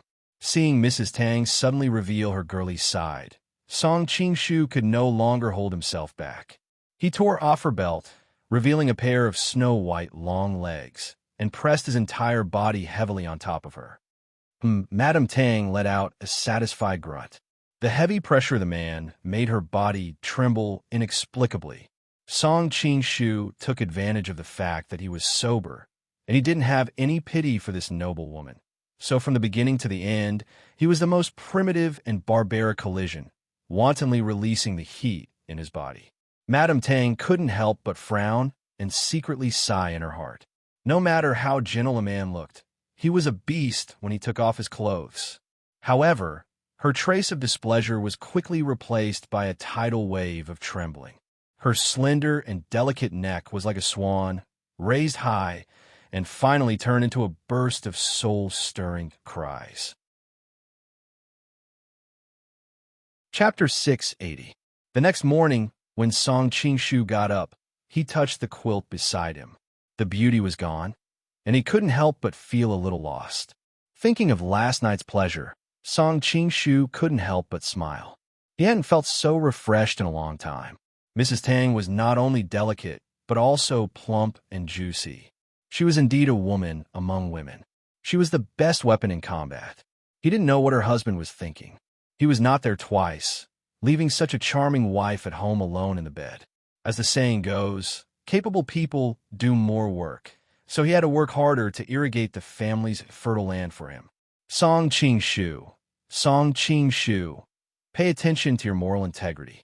Song Qingshu muttered to himself. We thought about how he had used a rich lady as a toilet bowl last night. He felt a little embarrassed. Squeak, dollar, dollar, dollar. The door was suddenly pushed open, and a graceful figure came in with a basin of water. Seeing Song Qingshu sitting on the bed and looking at her, she, who had been a wife for many years, had the shyness of a young girl. "Young master, I'm here to help you get up." Mrs. Tang was wearing a close-fitting silk dress today, which vividly outlined her plump and graceful body. There was a faint blush on her charming face. Even Song Qingshu, who was used to seeing beautiful women, had to admit that the woman in front of him was really of the highest quality. When she walked to the side of the bed and bent down to put the basin of water down, her snow-white chest was faintly dotted with many bright red love bites. Song Qingshu's heart warmed when he saw this. These were all his illustrious battle achievements. Noticing Song Qingshu's eyes, Mrs. Tang looked down and couldn't help but say, "Young master treated me like that last night. How can I face people today?" Song Qingshu suddenly didn't know whether to laugh or cry. "You went out early in the morning, changed your clothes, and came back with water. I don't know how many people you've seen, but you don't seem embarrassed at all." Mrs. Tang wrung the towel and said to Song Qingshu with a smile, "Young master, it's time to get up." Song Qingshu smiled and said, "Madam, the way you wake me up is not right." "How else?" Mrs. Tang looked at him with a puzzled face. Song Qingshu waved his hand, motioned for her to bend down, and whispered in her ear. Like this, Mrs. Tang's face suddenly turned red. She glared at him and said, "I didn't expect young master to be such a person. We Han people have a saying, a guest feels at home. Since I have come to Madam's place as a guest, of course Madam has to satisfy my request to the best of her ability." Song Qing-shu's skin had long been trained to be thicker than the city walls, so he replied confidently, "I'm really scared of you. You're simply a devil incarnate." Mrs. Tang tucked her hair behind her ears and bent down to get into Song Qing-shu's bed. Soon, Song Qing-shu's face showed an expression of extreme enjoyment. His fingers gently rubbed Mrs. Tang's plump buttocks, and he said leisurely, "Yes, this is the right posture to wake a man up." After some time, Mrs. Tang suddenly coughed violently and quickly got out of the bed. She looked at Song Qing-shu bitterly and said, "Oh, *#yen." Song Qing-shu smiled and reached out his finger to hook her chin. He gently touched it. Mrs. Tang's throat slid down, and the sound of swallowing suddenly sounded in the room. "Madam, I can't refuse your kindness. Song Mao will get up now." Song Qing-shu nodded with satisfaction. Mrs. Tang hurriedly took out a handkerchief and wiped the corner of her mouth. She couldn't help but glare at him. However, looking at the handsome and resolute man in front of her, she found that she was not angry at all. "Take your time. I've been here for a while. I have to go see my brother's situation first." Then, without waiting for Song Qing-shu to answer, Mrs. Tang walked out. However, her hurried steps showed that she was extremely flustered. Obviously, she was afraid that if she continued to stay here, Song Qing-shu would have some absurd request. Looking at Mrs. Tang's swaying figure, Song Qing-shu was amazed. "She's so feminine." After washing up, Song Qing-shu walked into the courtyard and found that Mrs. Tang had returned gloomily. He couldn't help but smile. "It seems that Madam still cares about me. Why hasn't your brother gotten up yet?" Mrs. Tang pursed her red lips. "I want to wake him up, but he kicked me out. He even told me not to disturb him today. He wants to have a good sleep." "Humph, he still boasted that he won't get drunk. Last night you both drank so much. In the end, you were like a tiger torturing him all night. In the morning, you were still refreshed, but he was drunk like a dead man. Humph, when he sobers up, I'll make fun of him. Let's see if he will still boast about his alcohol tolerance in front of me." Brother Ling's alcohol tolerance is indeed astonishing. If I hadn't sweated all over Madam's body last night and dissipated the alcohol, I'm afraid I wouldn't be much different from Brother Ling this morning, Song Qing-shu said as his gaze moved back and forth over her body. "Young master, you're so bad." Mrs. Tang couldn't help but punch him. After playing around for a while, Mrs. Tang tidied up her messy hair and slightly wrinkled dress. With a red face, she said, "Young master, it's rare for you to come to Kaifeng City. Let me do my duty as a host and accompany you on a tour of this ancient city." Song Qing-shu was looking for an opportunity to ask her about Song Yuanxiao and the others. When he heard this, he said, "I couldn't ask for more." The two of them walked together, and it could be seen that Mrs. Tang was in high spirits. She was like a little girl, bumping into things here and there. Her beauty naturally caused a lot of commotion, but when people saw the warriors following behind her, no one would be so stupid as to cause trouble. Song Qing-shu saw everything and secretly rejoiced. Before they left, Mrs. Tang didn't want to bring any guards with her. She thought that he would be enough to protect her, but the guards didn't know Song Qing-shu's background and didn't dare to let the mistress go out like this. When the two sides were in a deadlock, it was Song Qing-shu who made the decision to let the guards follow her. After all, although he could protect Mrs. Tang's beauty attracted bees and butterflies. It was inevitable that she would run into some small thieves along the way. If he had to deal with all of them himself, it would be too troublesome. At least bringing these guards could prevent trouble before it happened. By the way, your brother has the heavy responsibility of guarding the palace. Why did he come to Kaifeng City? Song Qing-shu pretended to ask casually. No matter how he looked at it, he felt that Tang Quobian's appearance here at this time had something to do with the disappearance of the Wu-Tang heroes. "I'm not too sure about that.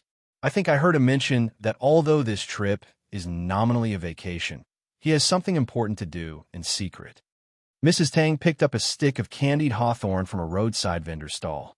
Obviously, she was more focused on whether it tasted good or not. She didn't realize that Song Qing-shu was trying to get information out of her. Song Qing-shu didn't ask again to avoid arousing her suspicion. He just thought about what she had just said thoughtfully. Rome, or what are you looking at? And in a not far away, a man wearing a bamboo hat came to the window and looked curiously at his beautiful wife. Chapter 681. The woman standing by the window had a graceful figure. Her breasts were full and tall, and her waist was slender and soft. There was not a trace of excess fat on her body. She stood there naturally, and her plump and firm buttocks were raised in a perfect curve. Any man who looked at her from behind could not help but feel a primal impulse in the depths of his body. The woman was in her early 30s, and her hair was tied up in a bun. She was a young married woman. Although she was wearing a plain dress, it could not hide her stunning beauty. If someone saw her, they would definitely be able to tell at a glance that she had deliberately dressed like this to disguise herself. Rome, or what are you looking at? The man who spoke was wearing a bamboo hat. He had thick eyebrows, big eyes, a broad chest, and a straight waist. He was about 40 years old, and he had a slight mustache on his upper lip. He was the world-famous hero of Xiangyang, Guijing. The woman by the window was naturally the famous Huang Rong. Hearing her husband's question, she subconsciously withdrew her gaze and lowered the window. She shook her head and said, "Nothing much. I'm just observing the customs of Kaifeng." As she said this, she glanced at Song Qing-shu and Mrs. Tang in the distance. She snorted inwardly. He really is a greedy and lecherous man. Every time I see him, there are different stunning beauties by his side. How infuriating! Huang Rong was suddenly shocked. Why am I angry? Could it be that I am impossible? Huang Rong hurriedly hinted that it was because she wanted to marry Fu to him, and she was worried that Fu would not have a good life in the future. Thinking of this, Huang Rong finally calmed down a little. However, there was still a question in the depths of her heart that she did not dare to ask. Why did she subconsciously lie to Brother Jing? The careless Guijing did not notice his wife's abnormality.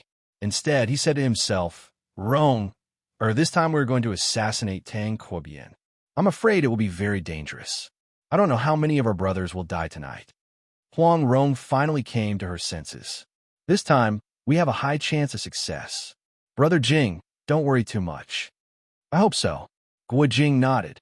But even if there's a slim chance of survival, I have to do it even though I know it's impossible.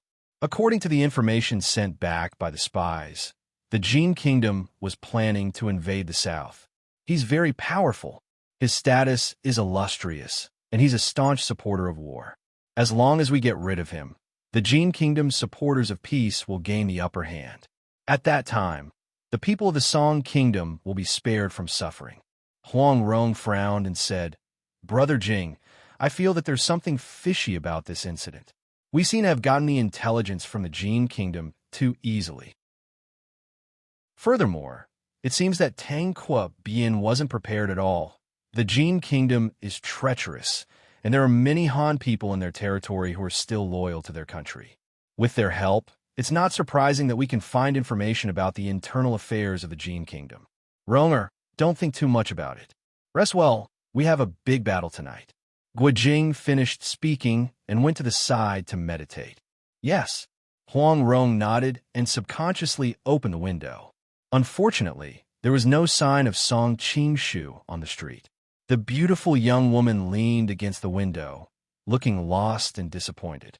Unknowingly, Song Qing-shu and Tang Foren had already visited many scenic spots. Tang Foren felt a little tired, so she found a seat in a tea house by the river and sat down. After the accompanying guards drove away the miscellaneous people, they spread out to guard the surroundings. It's our fault for disturbing the mood of these people. Song Qing-shu couldn't help sighing as he looked at the people who left in a hurry. I don't want anyone to disturb our private time, Madame Tang said coquettishly. Song Qing-shu's heart skipped a beat. He quietly reached out and grabbed Madame Tang's little hand. Thank you for your kindness, madam. Mrs. Tang subconsciously glanced at the guards around her. Seeing that no one noticed their little movements, she secretly heaved a sigh of relief. Song Qing-shu couldn't help but ask, You seem to be very afraid of these guards? Madame Tang, looked embarrassed. I'm not afraid. Although these guards are all my people, it's inevitable that some of them can't resist various temptations and are bought over by my husband. It's not good for him to hear about this. The more she said this, the more interested Song Qing-shu became. I remember you mentioned last time that you were bullied by a big shot, and your husband didn't even dare to let out a fart. Since he's been cuckolded once, I'm sure he'll be able to accept another one. This is not the same. Madame Tang's expression darkened. My husband let me be bullied. On one hand, that person is extremely powerful, but more importantly, he seems to have something that he needs that person to complete.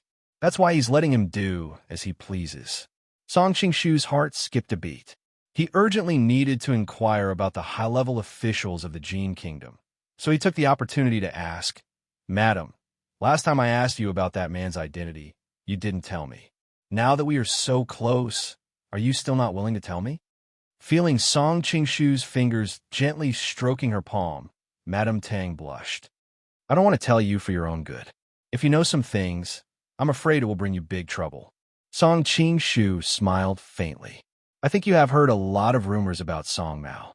Although my martial arts are not the best in the world, I can beat anyone I want. What's more, I have tens of thousands of elite soldiers under my command and control thousands of miles of territory. I'm very curious. Whose name in this world can I not even hear? You know that's not what I mean. Madame Tang hurriedly said. Seeing Madame Tang's conflicted expression, Song Qing-shu continued. I'm not like your husband who let his woman be bullied. Just tell me the man's name, and I'll take care of him for you. I can't share your wife with another man. But Madame Tang still looked hesitant. Song Qing-shu's face suddenly darkened. What? You don't want to part with that man? No. Madame Tang hurriedly waved her hand and then looked at him with a blushing face. Last night, thanks to your pity, I realized that I have lived the first half of my life in vain. How could I put other men in my eyes? Although you're modest that your martial arts are not the best in the world, in my opinion, your skills in bed are absolutely the best in the world.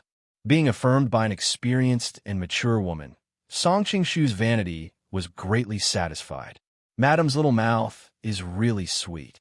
Madame Tang smiled charmingly. Since you want to know who that man is, I will tell you. He is the second son of the Liao king, Wanyan Zonggan.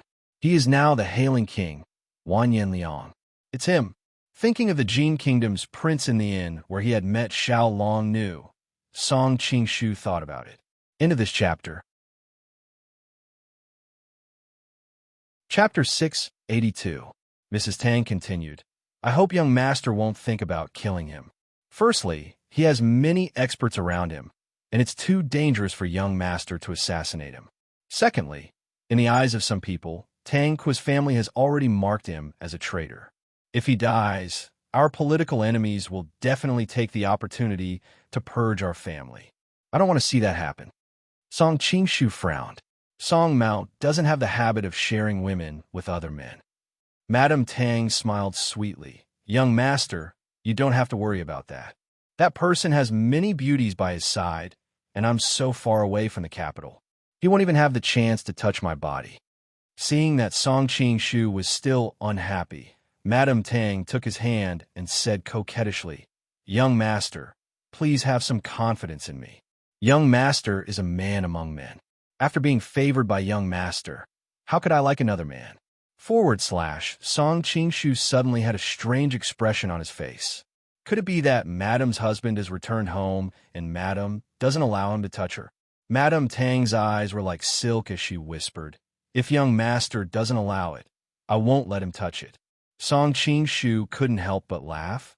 I suddenly feel that your husband is really pitiful.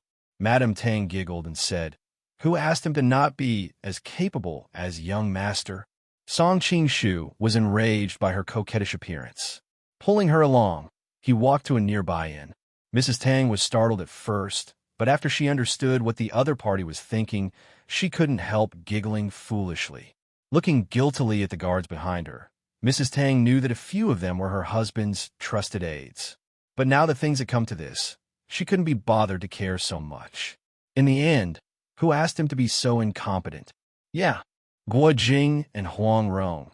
who were resting and meditating, opened their eyes at the same time. The woman's tender moans from next door made their hearts jump. How could they calm down? How shameless! Hearing the high-pitched voice of the woman next door, Huang Rong blushed and couldn't help but spit. She could tell that the woman was extremely happy right now and didn't even want to suppress herself. Guo Jing was also aroused by the seductive voice of the woman next door. His eyes turned red as he looked at his beautiful wife. Huang Rong also noticed the desire in her husband's eyes, and her heart skipped a beat. Brother Jing had been focusing on guarding Xiangyang City all these years, and the number of times they had been intimate could be counted on one hand. Thinking about it carefully, Brother Jing had not touched her for almost a year. Could it be that Brother Jing wants to? If it was in the past, Huang Rong would definitely be filled with joy and anticipation. But now, for some reason, she suddenly felt a little hesitant. Guo Jing was, after all, a hero of his generation. He knew how important tonight's mission was. He couldn't afford to waste his energy at this critical juncture. Finally, his reason overcame his desire. He got up and said, let's go out and relax." Huang Rong shook her head. "Brother Jing, you should go. My identity might be exposed if I go out."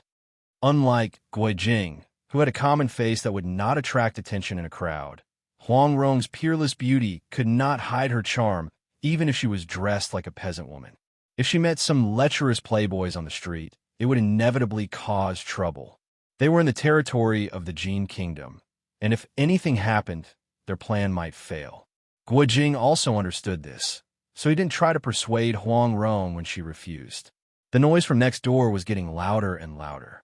As a gentleman, Guo Jing couldn't stay in the room any longer. He said, "Rong-er, I have to trouble you to stay here for a while." Then he left in a hurry. After Guo Jing left, Huang Rong found 2 balls of cotton to plug her ears. It was inevitable that she was bored to death. Suddenly, she had an idea. I want to see what this shameless couple looks like. How dare they do it in broad daylight? As the daughter of the Eastern heretic, she had been mischievous since she was a child. It was only after she married Guo Jing that she became more restrained.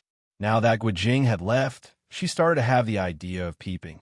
Outside the door, Huang Rong suddenly found that there were a few guards at each entrance of the corridor.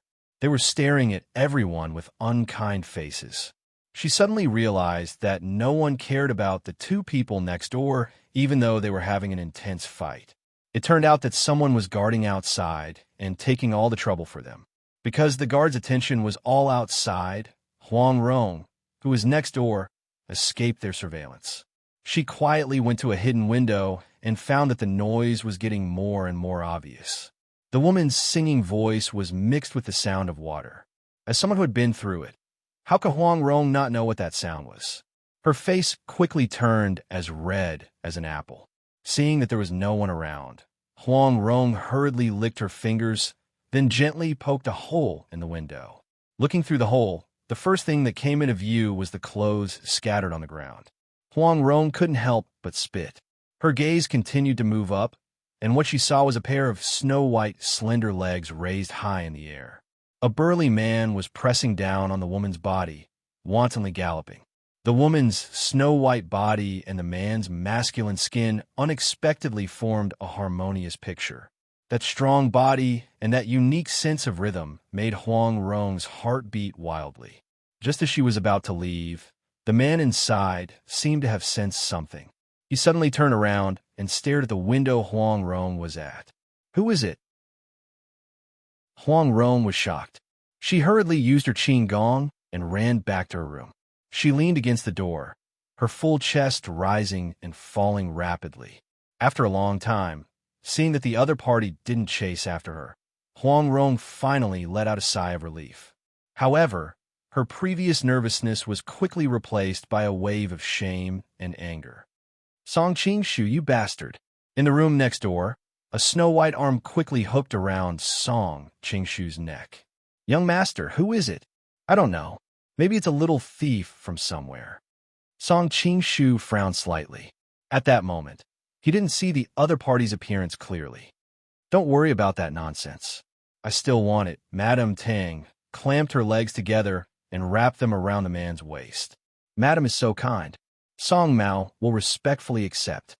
At this moment, Song Qing-shu didn't have the mind to care about anything else. His whole body pressed down heavily. On the way back to the provincial governor's mansion from the inn, Madame Tang changed her previous apprehension. She held on Song Qing-shu's arm and leaned against him as if she didn't have any bones. Looking at this beautiful woman's gentle appearance, a great sense of satisfaction rose in Song Qing-shu's heart. Love really had to be done.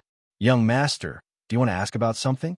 The two were affectionate on the way when Madame Tang suddenly asked in a small voice. Song Qing-shu was surprised, but he quickly understood. Madame Tang was a noble young lady who usually mingled with men.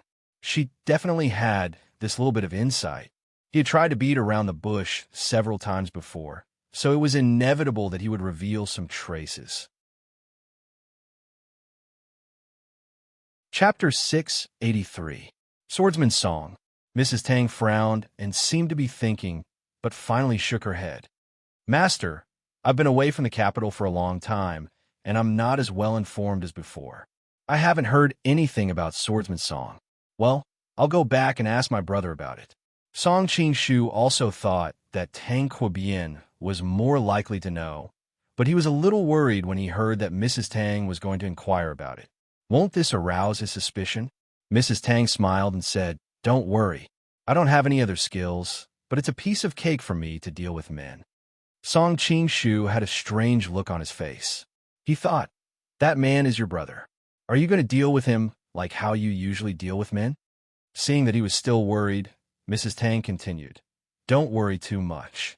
What's more, you have become brothers of the opposite sex. Even if he knows, it's not a big deal. Young master's father is his father, and he has the responsibility to save you." Song Qing-shu smiled bitterly and said, "As the saying goes, everyone has their own master. I don't want to make things difficult for him, so I'd better hide it from him." "You're really a gentleman." Mrs. Tang couldn't help but sigh, but she quickly thought of his tricks in bed and couldn't help blushing. She added to herself, "Just a lecherous gentleman." The two of them strolled around outside for half a day and then spent the rest of the day fooling around in the inn. By the time they returned to the mansion, the sky had gradually darkened. Tang Quobian had already woken up. He was not surprised to see the two of them walking in so intimately. Instead, he patted Song Qing-shu's shoulder and said with a smile, "Brother, not bad. You've managed to get your hands on such a beautiful girl so quickly." Song Qing-shu looked embarrassed and didn't know how to respond. After all, Mrs. Tang was a married woman. Tang Quobian saw his uneasiness and couldn't help but smile. "Brother, don't think too much. I really want you to be my brother-in-law. I've always disliked that Wu Dai." The Wu Dai that Tang Quobian mentioned was the current Chong-yi army commander of the Jin Kingdom and Mrs. Tang's husband. Mrs. Tang couldn't help but say, "Big brother, you're teasing me again."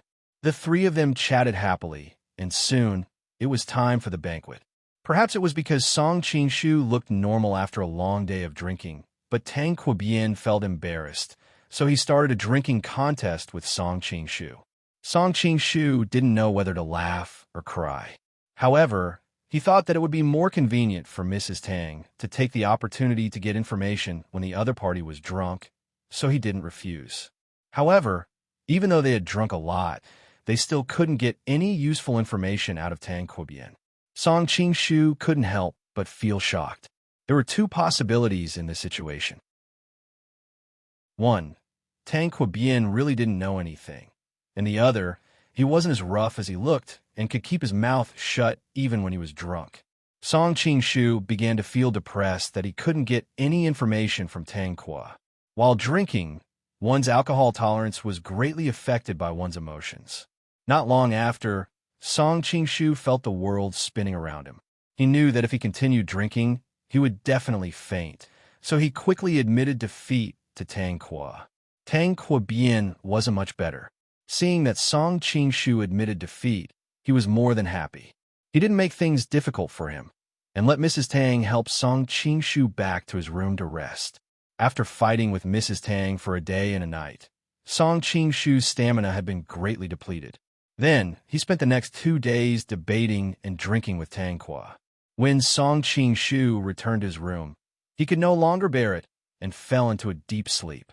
Mrs. Tang took off his clothes, shoes, and socks and covered him with a quilt. Looking at the man sleeping soundly in front of her, she couldn't help but smile. "You are usually so fierce in bed, but now you look quite cute." After a while, Mrs. Tang got up and returned to her room to rest. After all, she had been tortured for 2 nights, and her body was still weak. If Song Qing Shu woke up later and took her while he was still drunk, she wouldn't be able to live. After the three masters had rested, the entire military governor's manor fell into a strange silence. In the darkness, a dozen or so black-clothed men stealthily snuck outside a secluded courtyard wall of the regional commander manor. The burly man in the lead whispered to the crowd, "This time, if our attack does not succeed, immediately retreat far away. Do not continue fighting. Everyone's safety is the most important." "Hero, will we understand?" The men cupped their hands. The burly man turned to a small and slender figure in black and whispered, "Ronga, remember to follow me closely." "Yes, Brother Jing." The voice of the person in black was clear and melodious. It was a woman. These people were the experts led by Guo Jing and Huang Rong. "Let's go." Guo Jing made a hand signal and was the first to climb over the wall. The rest of the men followed him and quietly snuck in.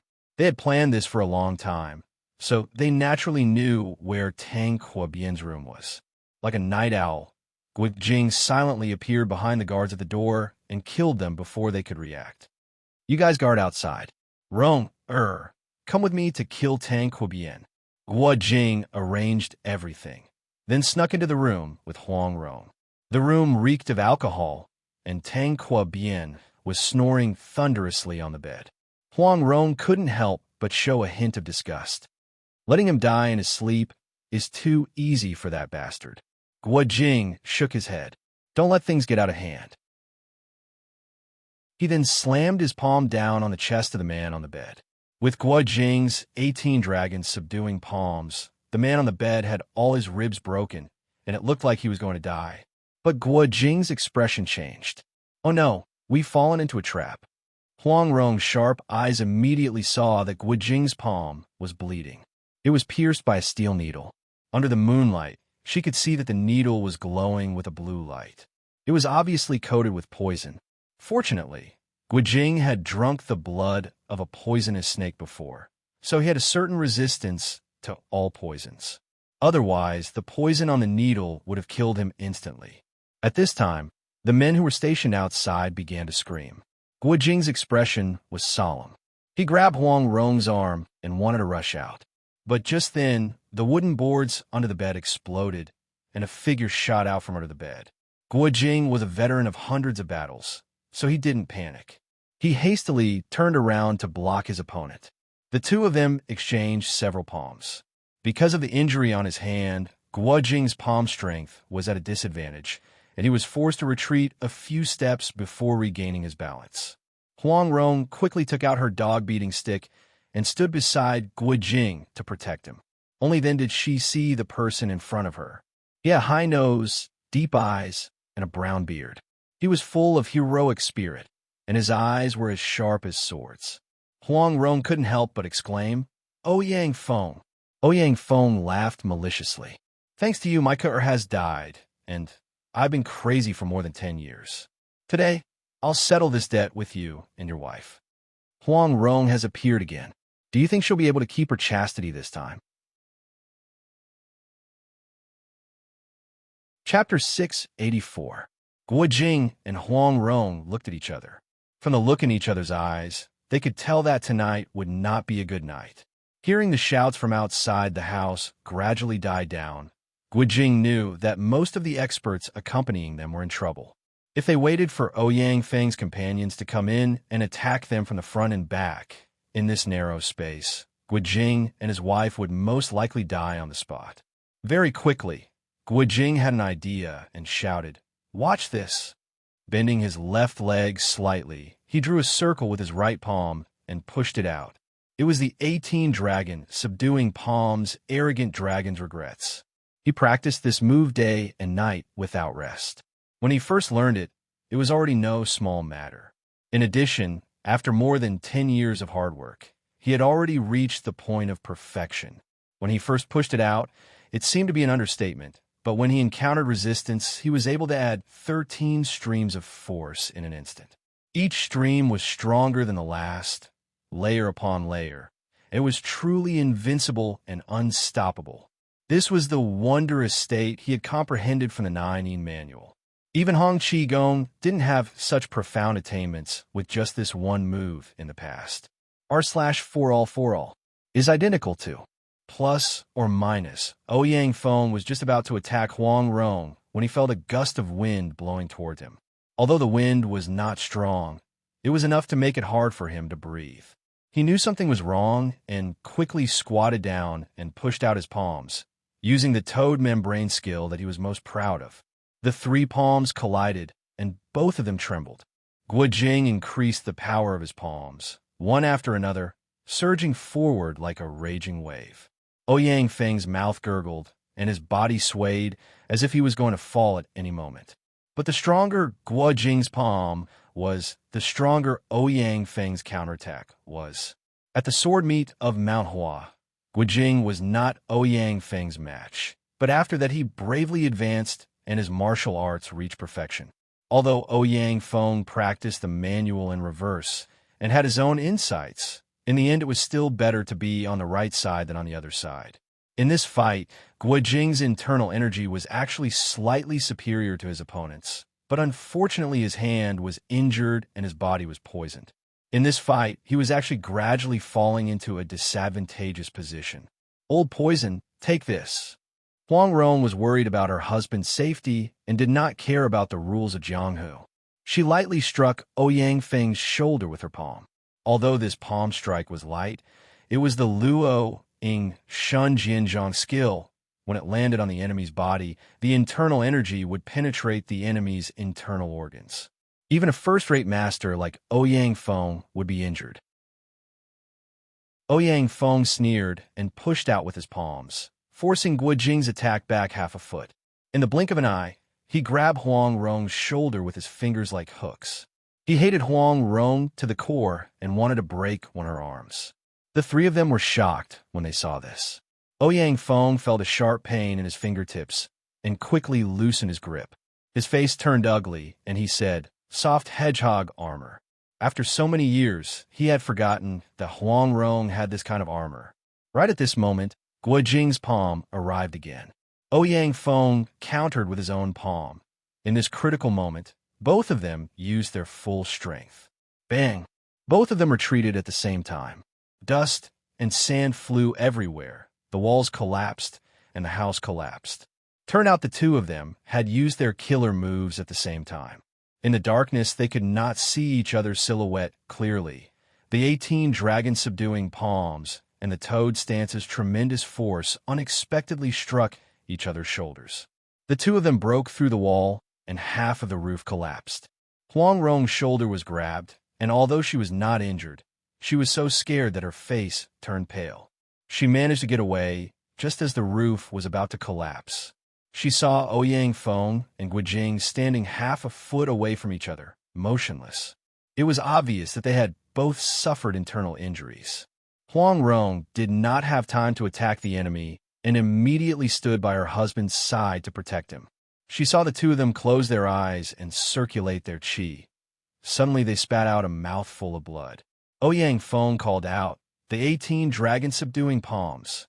"Hey, good fellow, good fellow. Mr. Ouyang, do you need help?" Suddenly a cold laugh came from not far away. Huang Rong raised her head and recognized the person was the iron palms on the water, Qiu Qianren. Next to him was an old man wearing a green monk's robe. Huang Rong did not know who he was, but from the way he stood there, she could tell that his internal energy was above Qiu Qianren's. But when Huang Rong saw the other person, a one-armed young man with a heavy sword on his back, she was shocked and angry. "Guo, how dare you collude with the genes to harm your uncle Guo?" This one-armed young man was Yang Guo. Yang Guo looked hesitant, but he quickly calmed down and replied coldly, "The hatred of my father's death and the hatred of my severed arm. I must settle this. Guojing couldn't help but show a trace of disappointment in his eyes. You killed my father and severed his arm. Isn't it a little too late to play the warm card? A well-dressed young man walked out. His face was handsome and full of manly charm, but his eyes always carried a trace of gloominess that made people feel uncomfortable. Wang Yanliang? Song Jin was an enemy of the Jins, so Guojing naturally knew about the important people of the Jins. That's me. Wang Yanliang smiled, but when his eyes fell on Huang Rong's beautiful face, a trace of greed flashed in his eyes. I've long heard that Chief Huang is a heavenly beauty. Now that I've seen you, you truly live up to your reputation. Huang Rong felt extremely uncomfortable under his gaze and couldn't help but give a cold humph. No matter how careless Guojing was, he could tell that Wang Yanliang had designs on his wife. He couldn't help but feel angry. The Mongols have attacked Xiangyang for so many years without any success. But in the end, Your Highness, you were able to easily capture Guojing and Huang Rong. This is a great humiliation to the Mongols. Tang Quobian flashed out from behind Wang Yanliang. His eyes were clear, and he didn't look drunk at all. Seeing Tang Quobian's expression, Guojing couldn't help but sigh to Huang Rong. Rong, it's my fault for not taking your opinion seriously. This is indeed an excessive trap. Wang Yanliang smiled confidently and said, It's too late to regret it now. Guojing shouted, Do you really think you can trap us like this? As soon as he finished speaking, he ignored his internal injuries and shot towards Wang Yanliang like a cannonball. He knew that the only way to survive was to capture the ringleader. Wang Yanliang's eyes flashed with panic, and he hurriedly retreated. Qiu Qianren, who was standing to one side, had already predicted that Guojing would do this. He laughed evilly and attacked with his iron palm. Guojing didn't stop. He used his left palm to meet Qiu Qianren's palms. Qiu Qianren sneered inwardly, thinking that if we were to fight one-on-one, I really might not be a match for you. But now that you're injured and distracted, if you want to take my full force attack with a single palm, I'll take advantage of the situation and cripple your arm first. Qiu Qianren used all of his strength and slashed at Guojing's left palm. However, the scream that he expected didn't come. Instead, he felt as if all of his strength had hit nothing but air. It was an extremely uncomfortable feeling. Thank you for your help, Mr. Qiu. Guojing let out a long shout and borrowed the strength of Qiu Qianren's attack. His speed doubled, and he appeared in front of Wang Yanliang in a flash. Do you think that Guojing and Huang Rong will be able to escape? Chapter 685. Just as Guojing's hand was about to grab Wang Yanliang's neck, the old man suddenly moved and attacked Guojing's wrist with his finger. The solitary sun finger. Guojing's eyes narrowed. He was a good friend of South Emperor Yidong and knew how powerful the solitary sun finger was. He didn't dare to let the old man poke his acupoints, so he changed his stance and used his palm to block the finger. Even though the old man in the monk's robe knew that Guojing's 18 dragon subduing palms was very powerful, when their palms and fingers collided, the old man felt a faint pain in his fingertips. He knew that he had underestimated his opponent. His solitary young finger had not been trained to perfection. If he had been hit by Guojing's attack, his 2 fingers would have been crippled. He had no choice but to open his palm and use his family's secret technique to neutralize Guojing's surging palm strength. And for all, plus or minus at *p. Guojing was surprised to find that he couldn't control his palm strength and almost hurt himself a few times. He couldn't help but wonder, what kind of martial arts is this? Suddenly, an idea flashed in his mind, and he blurted out, the shifting stars. Noticing that Wang Yanliang and his companions were looking at him strangely, the old man's face turned green. He was the previous master of the Murong family, Murong Bo. He had disguised himself as old Monk Li and sought refuge with Wang Yanliang because he wanted to fish in troubled waters. He hadn't used his real martial arts while he was with Wang Yanliang. The Murong family was very knowledgeable and had practiced the 72 ultimate techniques in the Shaolin Sutras depository. Therefore, He could use other martial arts with ease and didn't reveal any flaws from the beginning to the end. Who would have thought that in the time it took for a spark to fly off a flint, he was forced by Guojing to the point where he could only use his family's secret technique to resolve the situation. Moreover, his identity was exposed by Guojing, causing all the effort he had put in to conceal his identity to go to waste. How could Murongbo not be angry? While everyone's attention was on Guojing and Murongbo, Huang Rong had already sneaked over and was waving the dog-beating stick at Wan Yinliang. Tang Kuo Bien roared, drew his saber, and slashed at the bamboo stick in her hand. If it hit, the thin stick would break in half no matter how you looked at it. However, the most exquisite part of the dog-beating stick was the word skillful. In a flash, Huang Rong used the entanglement formula and lightly tapped on the opponent's saber. The bamboo stick coiled around the tree like a thin vine. No matter how thick the tree was, no matter how tall or straight it would never be able to break free. Tang Kuobian felt a strong force that he could not break free from. He felt extremely frustrated. Huang Rong did not stop. She used the tripping formula, and Tang Kuobian felt a force coming from his saber. He lost control and fell to the side. However, Tang Kuobian was the head of the Imperial Guards after all. His martial arts might not be as good as the five masters, but he was by no means a weakling.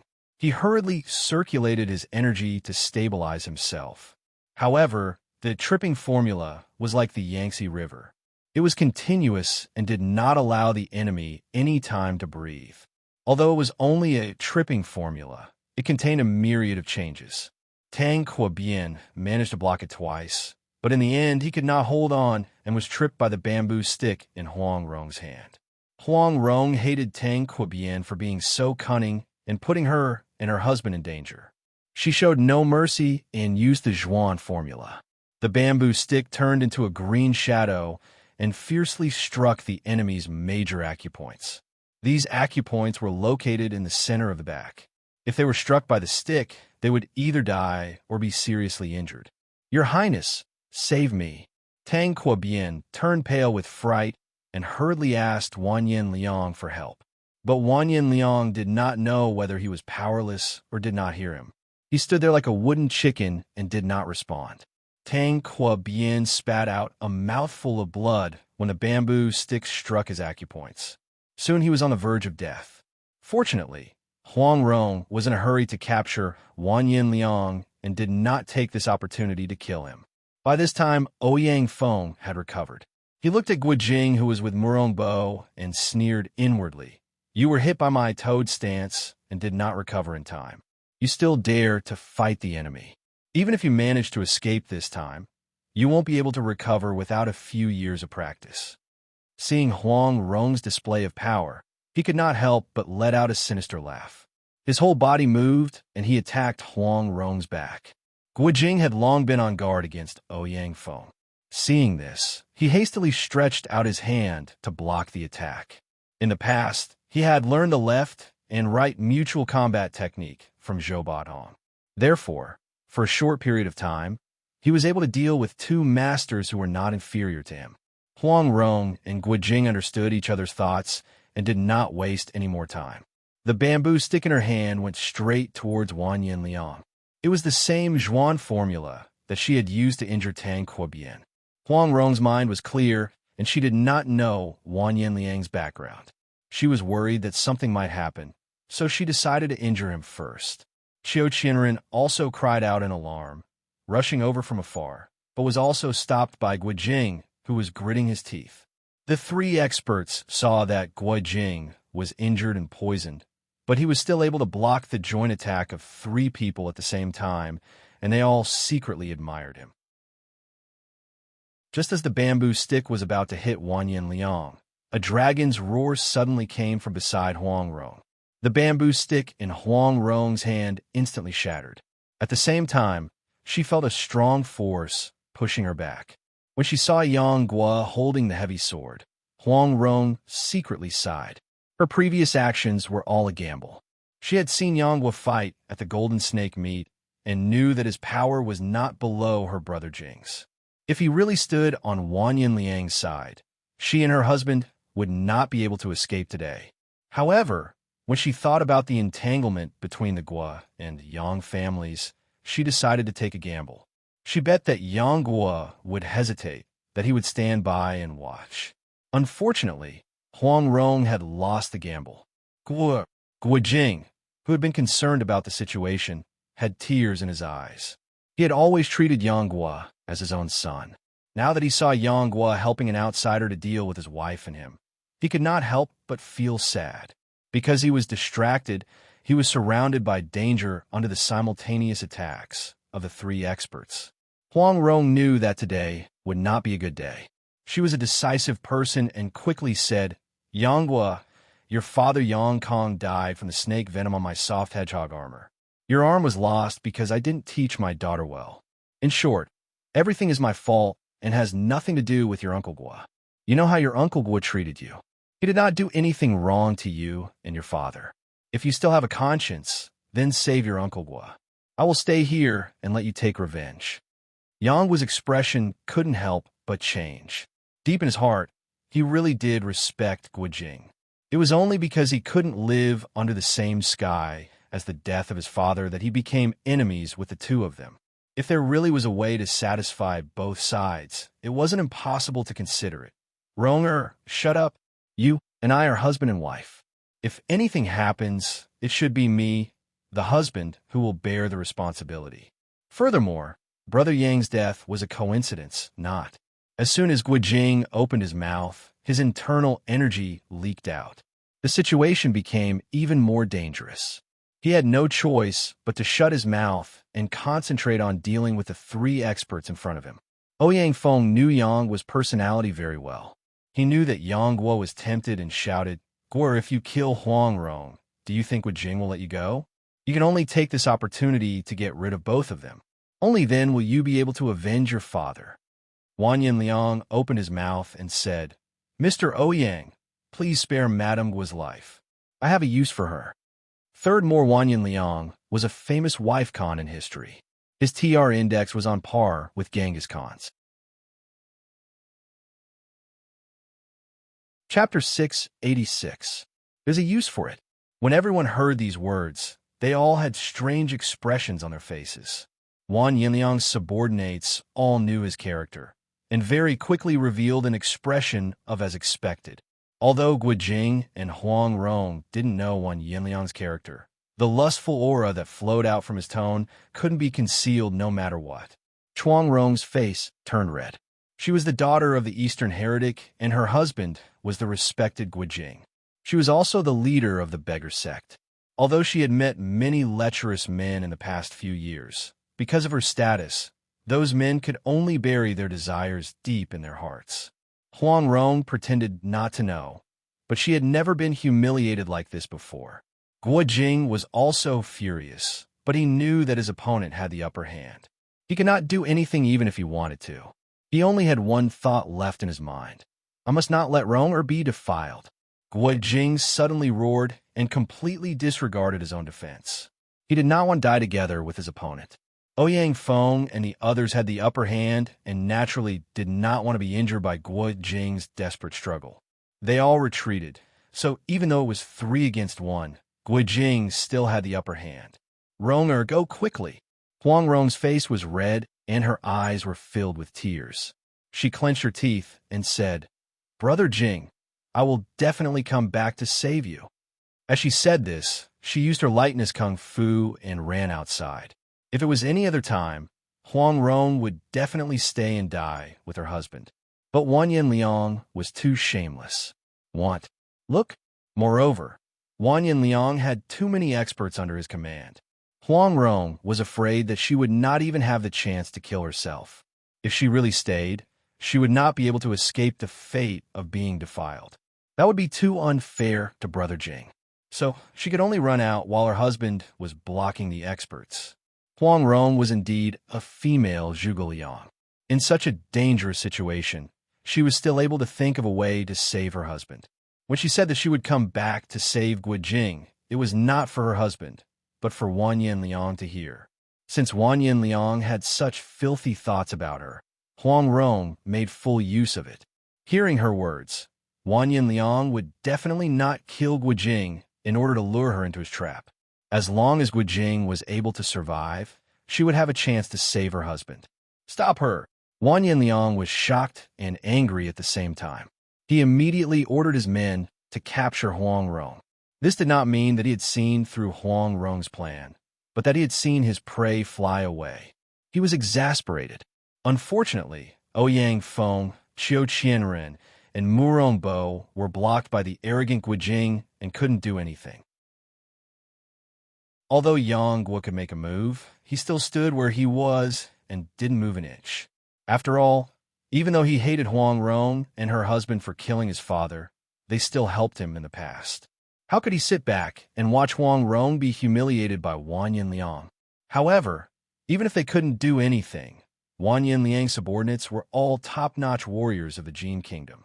In order to surround Guijing and Huang Rong, it could be said that they had set up an inescapable trap.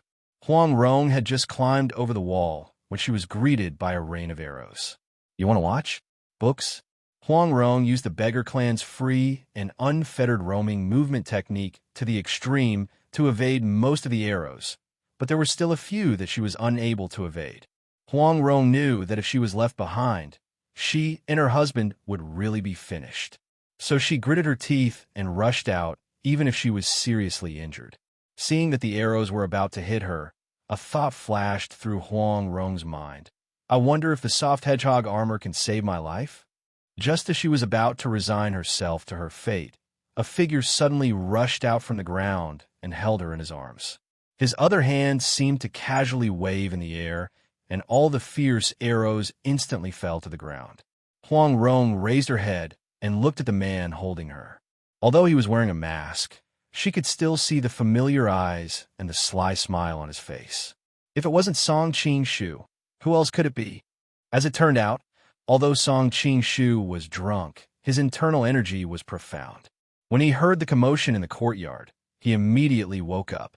He first used his internal energy to force out the alcohol in his body. Then he quietly rushed over and witnessed everything that had just happened. But when he arrived, Guijing was already injured. After hesitating for a moment, Song Qing-shu didn't show up. It was one thing for him to admire Guijing, but he and Guijing did not have any personal friendship. To ask him to take such a big risk to deal with so many experts with Guijing, he knew that he could not do it. After all, his life was no longer his own. His safety was related to the fate of tens of thousands of soldiers of the Golden Snake Battalion. Moreover, he was the object of many lovers' heartfelt concern. If he took the risk, it would be irresponsible to these people. Of course, he could still save Huang Rong in passing. Song Qing-shu held Huang Rong with one hand and picked up a weapon with the other. Wherever he went, no one was his match. Huang Rong was secretly shocked. Although this little thief is greedy and lustful, his martial arts are really superb. Unconsciously, she thought of the two snow-white long legs she saw in the afternoon. Huang Rong couldn't help but blush, and she quickly spat in secret. Bah, what time is it, and you're still thinking about these messy things? The three experts were entangled by Guijing, and Yang Guo had the intention to let Huang Rong go. Soon, Song Qing-shu broke out of the encirclement and used his lightness kung fu to disappear into the night. Wang Yinliang looked at Yang Guo with dissatisfaction, but he quickly adjusted his mood and didn't say anything. Instead, he looked in the direction where the two disappeared and sighed. There are actually such experts in the world. I wonder who has come to visit. Ouyang Feng had witnessed the process of Song Qing-shu rescuing Huang Rong. With his eyesight, he could naturally recognize him. But because he had a good relationship with Song Qing-shu, he hesitated for a moment and didn't say anything. Tang Kuo-bian, who was lying on the side, also recognized Song Qing-shu. After all, Song Qing-shu had covered his face in a hurry and hadn't changed his clothes. Tang Kuo-bian and Song Qing-shu had been drinking for a long time, so he could naturally recognize him. But now that he was seriously injured, and thinking about how Wang Yinliang had just stood by and watched, he couldn't help but be on guard. He wondered if Wang Yinliang was planning to use someone else to do his dirty work. because he was worried that Guo Jing and Huang Rong would see through him. Wang Yinliang and his men had been hiding in a courtyard next to the military governor's mansion. During this time, Wang Yinliang had forbidden his men from showing their faces because he didn't want to alert them. All the information had been secretly passed on by Tang Quobian's trusted aides. And for some reason, Tang Quobian kept the matter of Song Qingshu a secret, so Wang Yinliang didn't know about Song Qingshu's arrival. Now that Tang Quobian had begun to suspect Wang Yinliang, he naturally wouldn't mention it. Song Qingshu and Huang Rong sprinted all the way back to the military governor's mansion. Of course, they didn't return to the battlefield, but to his own residence. Seeing Huang Rong's shocked expression, Song Qingshu smiled and said, "The most dangerous place is the safest place." Thank you to Shudu 336666DD, Shudu 1TV9, Yixiaomiao, BYF 5678, second brother E for their monthly votes. By the way, there were so many people who voted every day, but why didn't anyone join the VIP group? Zongheng VIP group, 31628959, 4 Zhongyue app reader group, 19698878, 4 normal 2 group, 5244433728. Chapter 687. Thank you, young master, for saving my life. Huang Rong's tense nerves finally relaxed, and she quickly bowed to Song Qingshu. Song Qingshu quickly helped her up and said, "Given our relationship, you don't have to be so polite." Huang Rong calmly withdrew her hands, but she was secretly angry. "You speak as if we have a shameful relationship." However, Huang Rong saw that his eyes were clear and knew that he had always spoken lightly. He did not mean to take advantage of her, so she quickly let it go. "Why did you end up in a siege tonight?" This was what Song Qingshu was most curious about. Why did they come to the Jin Kingdom instead of staying in Xiangyang? It's a long story. Huang Rong thought for a while and answered briefly. After the Mongols retreated, the Jin Kingdom took the opportunity to occupy those territories.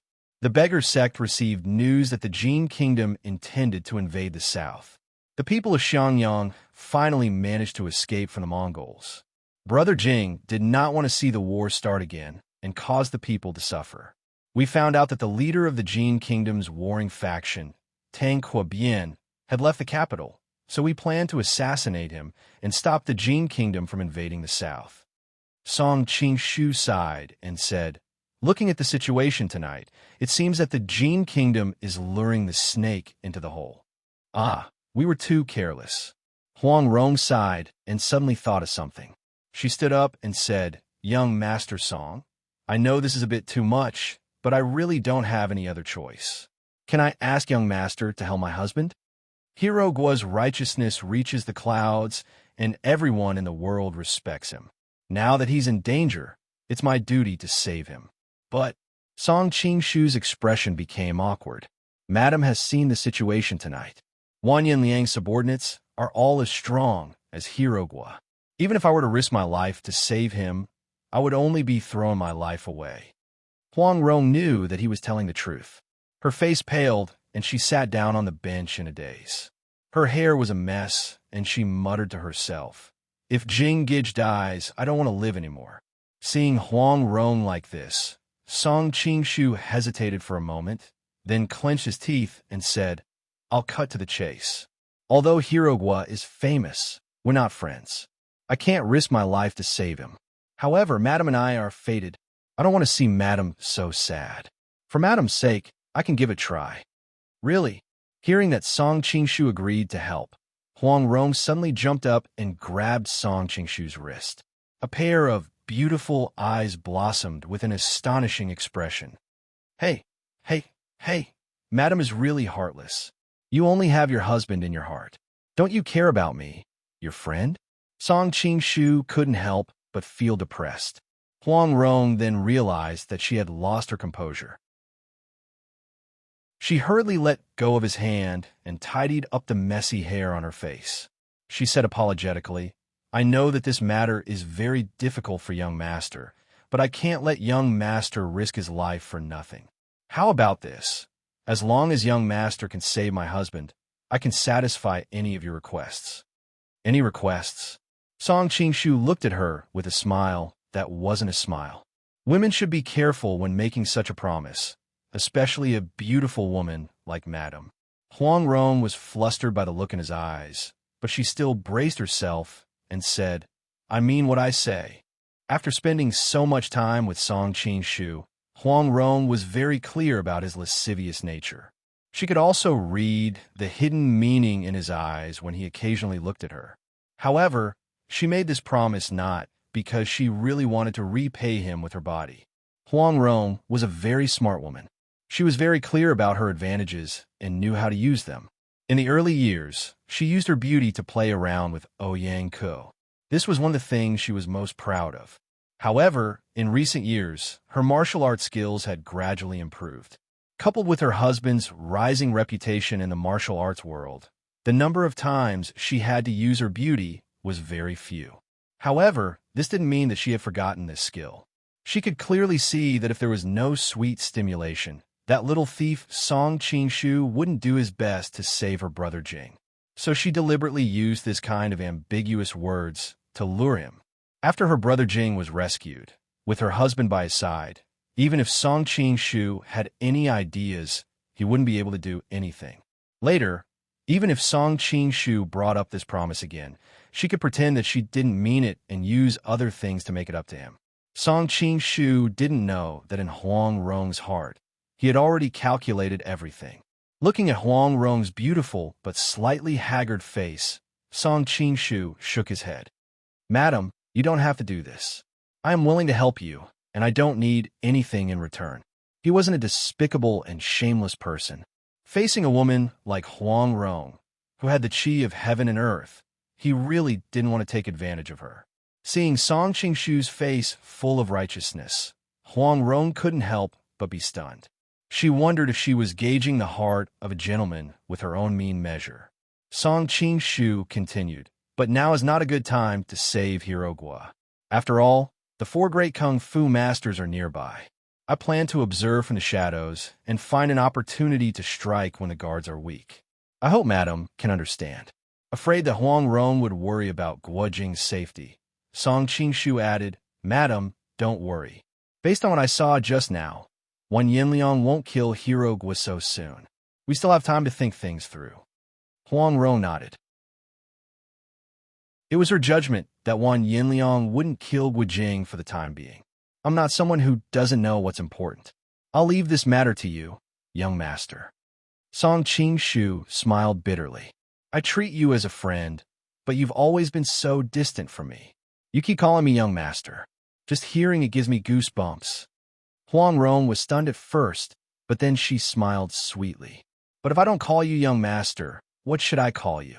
Song Qingshu was stunned by her beautiful smile. He subconsciously replied, You can call me darling. Dear, if you want to buy a piece of land, just pick one. I'm not picky. Although Huang Rong didn't really understand other terms, she could at least understand the word dear. She was angry and amused at the same time. You're taking advantage of me again. How about this? I'm a few years older than you, so I'll call you Brother Qingshu. You don't have to call me Madam. Just call me Sister. She had the intention of calling the two brother and sister, hoping to take the opportunity to warn Song Qingshu not to have any other thoughts. Qingshu it is, Qingshu it is. Why do you have to add a brother? Song Qingshu cursed in his heart. Then he smiled. What sister? I see that your skin is so delicate, even better than most young girls. I'm afraid you're still in your budding years. You're too young to be my sister. How about this? For now on, I'll call you Sister Ronger. You can call me Brother Qingshu. Dividing line, in Yangzhou City, Luo Bing spat out a mouthful of soda water. She hurriedly ran to the computer and posted a post. Song Qingshu actually said that he's not the kind of despicable and shameless person who takes advantage of others. I've never seen such a shameless person. Nan Lan, Jiao Weiner, Little Tong, and Princess Jingnan all liked it. Dividing line 2. In the room, Song Qingshu began to count with his fingers and began to ponder. How many good opportunities has this been? To push or not to push is really a problem. To push such a heroine, I, Song Mao, still feel a little guilty. Dear readers, lend me some vitality. Let me transform into a Super Saiyan werewolf. Oh, whoa. End of this chapter. Chapter 688. Although she knew that Song Qing-shu was just spouting nonsense, which woman didn't like to hear others praise her beauty, Huang Rong was in a bad mood, but his teasing made her tremble. She blushed and said, "How can you be so ridiculous?" Song Qing-shu chuckled. Who was the one who said that she would agree to any of my conditions? You won't even agree to such a simple condition? You also said that you don't want anything in return. Besides, Huang Rong rolled her eyes shyly. How could you say something like that? No matter how Song Qing-shu threatened and used her, Huang Rong refused to call him older brother Qing-shu. In the end, she was pestered to the point that they had no choice but to take a step back and reach an agreement. Song Qing-shu could call her younger sister Rong, in private, but Huang Rong would never call him older brother Qing-shu. Or plus, infinity. Little sister Rong, Song Qing-shu looked at the young woman in front of him and purposely dragged out the last syllable. Huang Rong's pretty face was so red that it looked like water was about to seep out. She nodded slightly and made an almost inaudible sound. Yes, little sister Rong, this is your fault. Why didn't you agree when I called you? Song Qing-shu deliberately said with a straight face. I clearly agreed. Huang Rong knew that Song Qing-shu was deliberately teasing her. She immediately became embarrassed and anxious. But I didn't hear you, little sister Rong. Song Qing-shu spread out his hands and said innocently. Huang Rong's heart trembled. It must be known that only those closest to her would call her Rong. For the last 10 years, she had not seen her father Huang Yaoshi or her Shifu Huang Qigong, so normally only her husband would call her that. Now that she heard Song Qing-shu call her little sister Rong, Huang Rong suddenly had a strange feeling. Her voice rose uncontrollably, and she softly responded, As soon as the words came out of her mouth, Huang Rong was so embarrassed that she wanted to find a hole to hide in. She had to comfort herself. It's only to save Brother Jing that I had to mess around with him. Song Qing-shu's bones were all softened by her crisp He couldn't help but move closer to her with a drooling face. My good sister, call me Brother Qing-shu. Just this once. Huang Rong's almond-shaped eyes widened. Just as she was about to refuse, Song Qing-shu added, If you shout, I'll be more spirited, and it'll be easier to save Hero Gua. Huang Rong was so angry that she almost fainted. She knew that he was deliberately saying this, but when she thought of her husband, whose life and death were still unknown, her heart softened. After hesitating for a moment, she finally opened her red lips and humphed bashfully. Qing-shu, brother. Just take it as a good omen, Huang Rong said to herself. Oh, my good sister. Hearing this mature and beautiful woman call him brother shyly, Song Qing-shu felt as if he had eaten a ginseng fruit. All of the 13,600 pores on his body felt refreshed. Just because you call me brother just now, I'll definitely do my best to save Hero Gua. Huang Rong blushed and said hurriedly, When the time comes, don't tell him about this. Brother Jing is a person who values etiquette. I'm afraid he won't be able to accept your... Okay, this is a secret between the two of us, Song Qing-shu said with a smile. Huang Rong's heart trembled when she saw the look in his eyes. She quickly looked away and said, I'll leave this place to you. I have to contact the Brothers of the Beggar sect to help us, in case they get caught by that dog Wanyan Liang. That's good too, Song Qing-shu nodded. He had a lot of things to take care of. Sister Ronger, be careful. Once you're done, we'll meet here and discuss how to save Hero Gua. Hearing him call her Sister Rong, so happily, Huang Rong couldn't help but roll her eyes at him before she left. Her eyebrows and the corners of her eyes revealed a coquettish anger. It almost stole Song Qing-shu's soul. After Huang Rong left, Song Qing-shu knew that it was time to get down to business. Since he had promised Guijing, he couldn't just let Guijing die. With Song Qing-shu's current level of cultivation, he could use the cover of a night to move stealthily.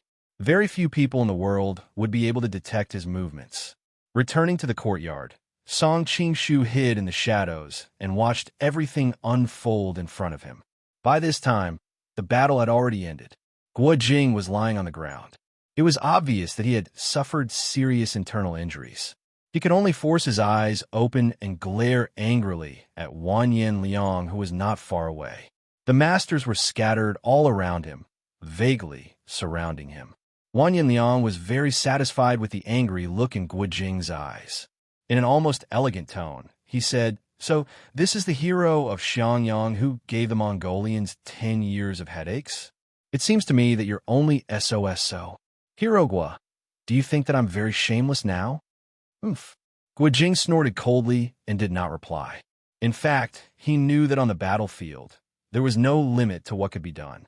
Wanyan Liang's use of all his methods was reasonable. Wanyan Liang did not care about Guo Jing's disdain. He said, "Hero Guo, don't worry. Once I capture your wife, you'll scold me." "You." Guo Jing's eyes widened in anger, and he struggled to throw himself at Wanyan Liang. However, fighting against 3 masters of the same level as him had exhausted all of his energy. Now, even moving a finger was difficult. "You don't have to be so angry," Wanyan Liang said with an evil smile. "In my opinion, such an outstanding beauty should be doted on by everyone. But after marrying you, she is to live in the wilderness and live in fear every day. It's like sticking a fresh flower in a pile of cow dung. I've always been a helpful person, so I reluctantly accepted your wife into my harem. From now on, she will wear luxurious clothes and eat good food. Of course, in return, she will serve me wholeheartedly every day." Hearing Wanyan Liang's words, the surrounding people all had different expressions. Ouyang Feng and Xiu Qianren already had great enmity with Guo Jing and Huang Rong, and now they were rejoicing in Guo Jing's misfortune. Murong Bo was expressionless, as if none of this had anything to do with him. Yang expression was the most complicated. It was true that he wanted revenge, but he did not want to see Huang Rong suffer such a fate. Seeing Guo Jing's angry eyes, Wanyan Liang felt a strange sense of pleasure. He liked to torture his enemies like this. He liked to humiliate his wife in front of his enemies while enjoying their angry but helpless expressions. This gave him a great sense of satisfaction and conquest. When he thought about how Huang Rong had successfully escaped, Wanyan Liang's complacent mood suddenly turned sour. Although he had already arranged for his subordinates to set up an inescapable net in Kaifeng City, he knew that this was no different from looking for a needle in a haystack. It was better than nothing. Turning his head to look at Guo Jing, Wanyan Liang's mood quickly improved. With her husband in his hands, there was no need to worry that the beauty wouldn't fall into his trap.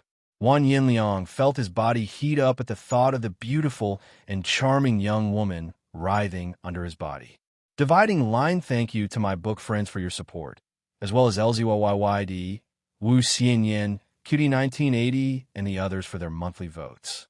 Dividing line 2 in front of Guo Jing, Wanyan Liang proudly sang, "Looking forward to a stroke of luck and a shock. What a wonderful encounter over the top of the mountain in layers of white clouds." Chapter 689. Song Qingshu, who was in the shadows, had a strange expression on his face. Wanyan Liang's hobbies were quite interesting. If not for the fact that the two of them had a fundamental conflict of interest, Song Qingshu would have liked to invite Wanyan Liang over to discuss his experiences. However, Song Qingshu knew that this was just a thought. Wanyan Liang was different from him. Wanyan Liang's actions were too unscrupulous and had no bottom line. From the bits and pieces of information from his previous life, Song Qingshu understood that Wanyan Liang was a perverted pervert. At most, I can be considered playboy. What you have done is already despicable. Song Qingshu repeatedly hinted that he and Wanyan Liang were fundamentally different. Only then did the strange feeling of déjà vu slowly dissipate. At this time, Wanyan Liang gave a new order. "Put Hero Guo in prison and watch him carefully. At the same time, I will have to trouble you all to keep an eye on him." Ouyang Feng laughed maliciously. "Don't worry. This couple has brought me endless suffering. I will not allow anyone to save him. Wang Yinliang smiled. With Mr. Ouyang's words, I can rest assured. He then turned to Qiu, Qianren, and the others.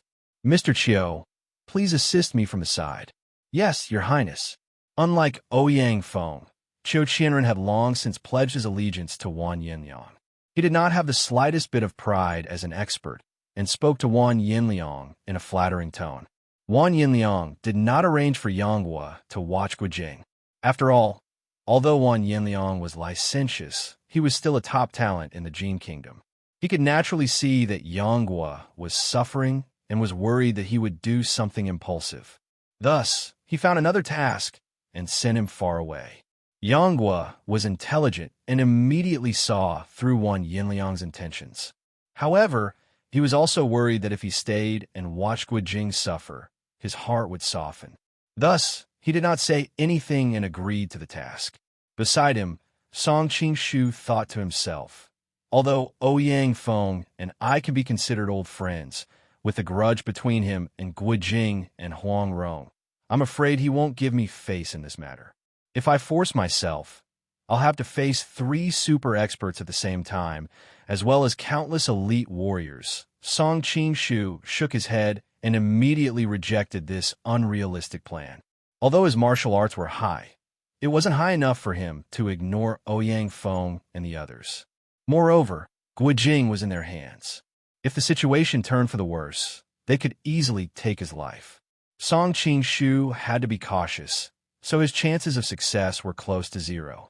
While Song Qingshu was deep in thought, the people in the courtyard began to disperse. Guijing was taken away by Ouyang Feng and the others. Seeing Ouyang Feng's evil grin, Song Qingshu guessed that Guijing would suffer a lot of pain. Song Qingshu didn't know what to do about it, so he could only let Guijing fend for himself. Only Wang Yinliang and Murongbo were left in the courtyard. Wang Yinliang looked at Murongbo with a faint smile and said, I don't know if I should call you Old Monk Li or Mr. Murong. Murongbo's expression turned cold. After being by Wang Yinliang's side for so long, he knew how sinister this man was.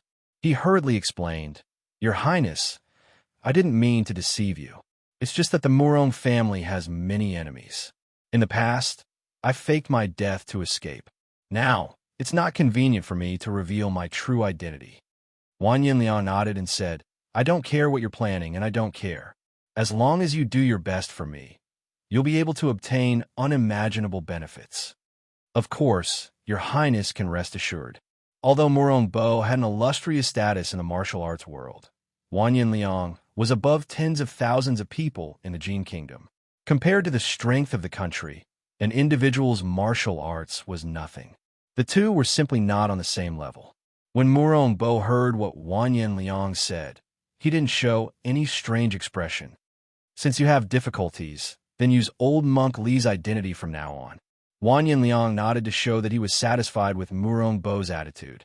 When he had arranged everything, his body suddenly surged with heat. Even the biting cold wind couldn't alleviate it. He clearly knew that this was the desire aroused by Huang Rong.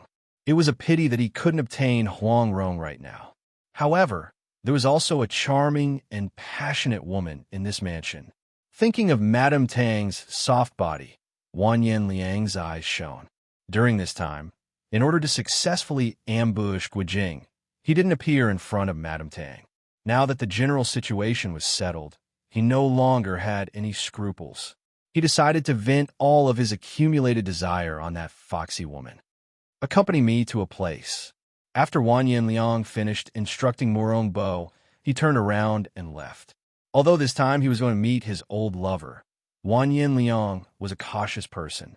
In addition to having many bodyguards with him, he also needed a super expert to accompany him.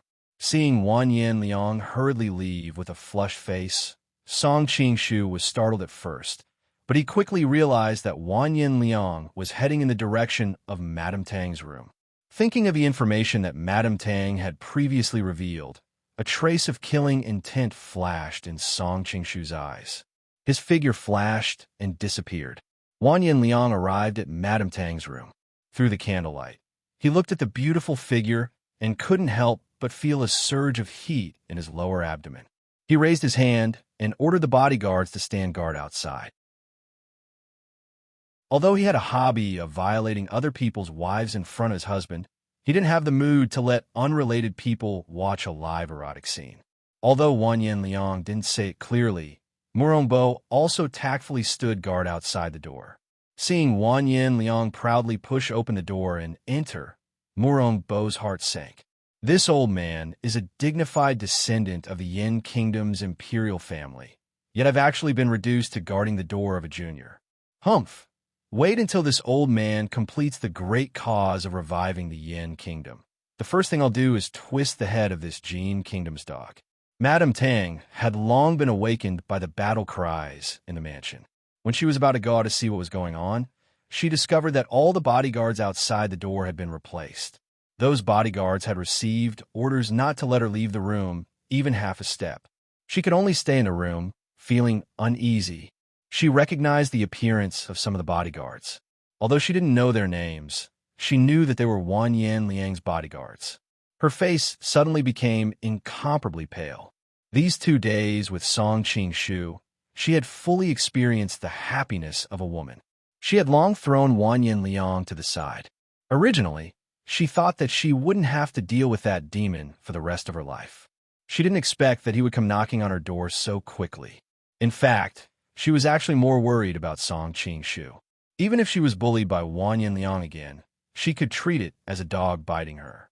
However, after these days of being together, she knew that Song Qing-shu would definitely not tolerate such a situation.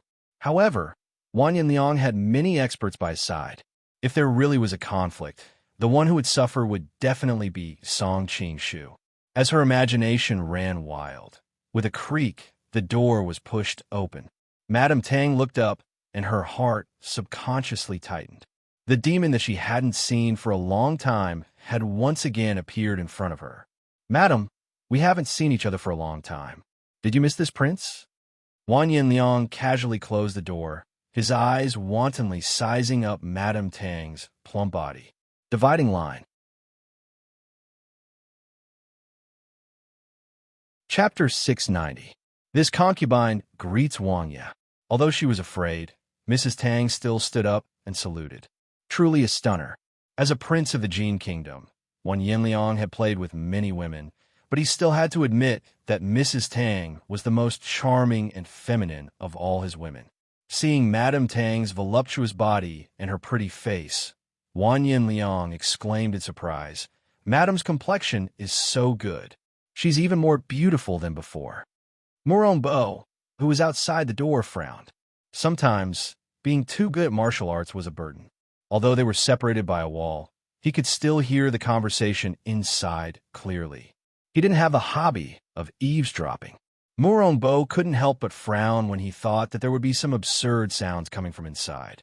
He didn't want to make himself uncomfortable, so he lifted his leg and walked a few feet away. He estimated that he couldn't hear the private conversation inside, so he stopped. He was not worried about Wang Yanliang's safety. After all, there were so many highly skilled bodyguards around. Moreover, from his current position, he could see the entire courtyard. If an assassin appeared, he would be able to react immediately. Wang Yanliang didn't know that Murongbo had left the room, but even if he knew, he wouldn't care. Right now, all his attention was on the beautiful woman in front of him. Hearing Wang Yanliang's words, Mrs. Tang couldn't help blushing. Thinking of Song Qing-shu's tireless efforts in the past 2 days, she couldn't help but speculate maliciously. If I tell Wang Yanliang that I look so good because of another man's nourishment, will it stimulate him to the point of impotence? In the end, Mrs. Tang dispelled this tempting idea. After all, Song Qing-shu was still in the mansion. She was worried that it would cause trouble for him, so she forced a smile and said, "Wang Ye is overpraising me." Wang Yanliang naturally reached out and put his arm around her waist. "Madam, there is no need to be so polite with me. Give me a fragrant incense." Unexpectedly, Madame Tang's waist subconsciously dodged his Lushan claws. Wang Yanliang's expression suddenly changed and his voice became cold. "What? Did Madame find a new lover and forgot about your old one so quickly?" Mrs. Tang's face turned pale, and she hurriedly explained. Wang Yan misunderstood. It's just that I haven't been feeling well these past 2 days. Wan Yinliang heavily snorted. If you're not feeling well, tell me. Mrs. Tang panicked, but she was still a social butterfly among men, so she quickly regained her composure. Is here? Damn, I'm so unlucky. Wan Yinliang cursed his bad luck. He didn't doubt Mrs. Tang's words, because in his heart, Mrs. Tang would never dare to lie to him. Is your mouth okay? Wang Ya, first tell me. After saying that, he sat down and began to untie his belt. Mrs. Tang's face alternated between green and white. If she hadn't met Song Qing-shu, she wouldn't have found it difficult to make such a request. But just half a day ago, she had promised Song Qing-shu that she would never let any other man touch her. If she really did it for Wan Yinliang, she wouldn't be able to get over it. What? Do you want me to beg you? Wan Yinliang was displeased that Mrs. Tang didn't move. Mrs. Tang bit her lip. She didn't know what to do. She didn't want to have anything to do with Wan Yinliang, but she couldn't resist his power. There's no other way. Is this the fate of women? Mrs. Tang sighed faintly and finally took a step forward. Seeing Mrs. Tang slowly walking towards him, Wan Yinliang showed a satisfied smile. He was not angry because of the other party's slowness. Instead, he liked the hesitation on her face. It gave him a sense of accomplishment. You're such a charming vixen. Wan Yinliang didn't know that this was Mrs. Tang's true feelings. He thought she was deliberately showing this kind of attitude. He couldn't help but admire her. A mature woman knew how to fully display the charm of every inch of her skin. Such a woman was often more amorous than many women who only had good looks. Mrs. Tang was such a mature woman. Wan Yinliang's heart became more and more restless. He had already made up his mind. Later, whether she came or not, he would press her under his body and have a good sprint. However, Wan Yinliang's wish was doomed to fail. He was excitedly staring at Mrs. Tang, who was slowly walking over. Suddenly, a shadow appeared between the two of them. Wan Yinliang's reaction was also first-rate. He was about to call for the guards to come in when he suddenly saw a pair of deep black eyes.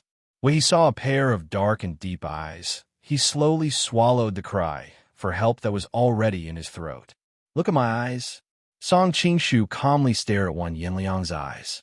Although Wan Yinliang's eyes revealed a trace of struggle, the difference in their spiritual power was too great.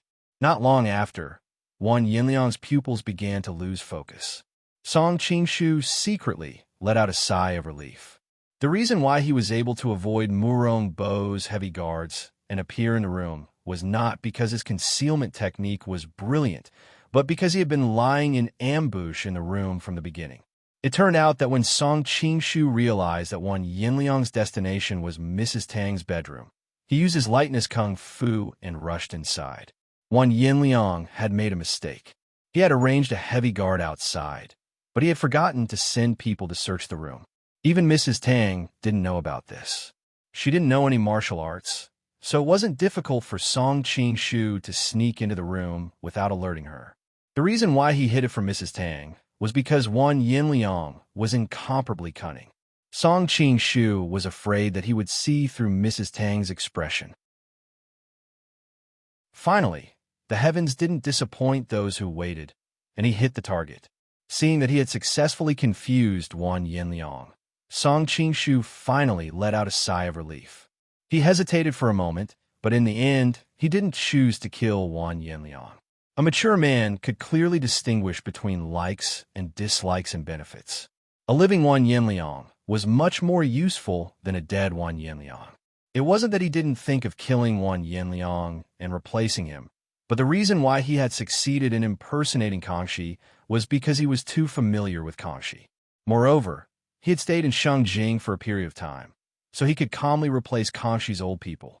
However, there was too much information that he did not know about Wan Yinliang. Furthermore, the people accompanying him were all top-notch experts, and they were all shrewd people. If he revealed even the slightest flaw, his identity would be exposed. Song Qing-shu didn't want to lose the bigger picture because of a small gain, and he might even implicate Kangxi. Therefore, after thinking for a long time, he finally decided not to kill Wan Yinliang for the time being.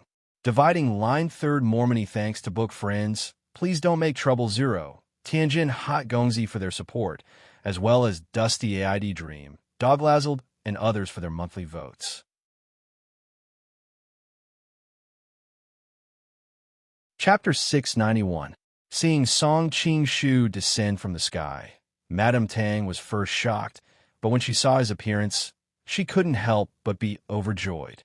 She threw herself at Song Qing-shu and hugged his waist from behind, burying her head deep into his back. "Young master, I thought I would never see you again."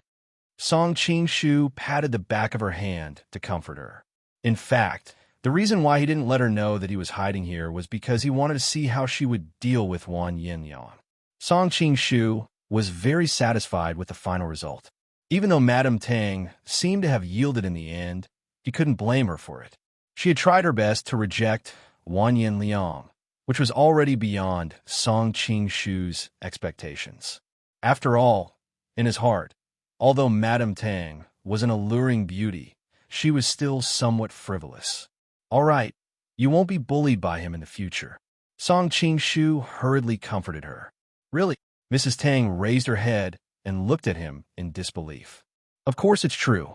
Song Qing-shu smiled slightly.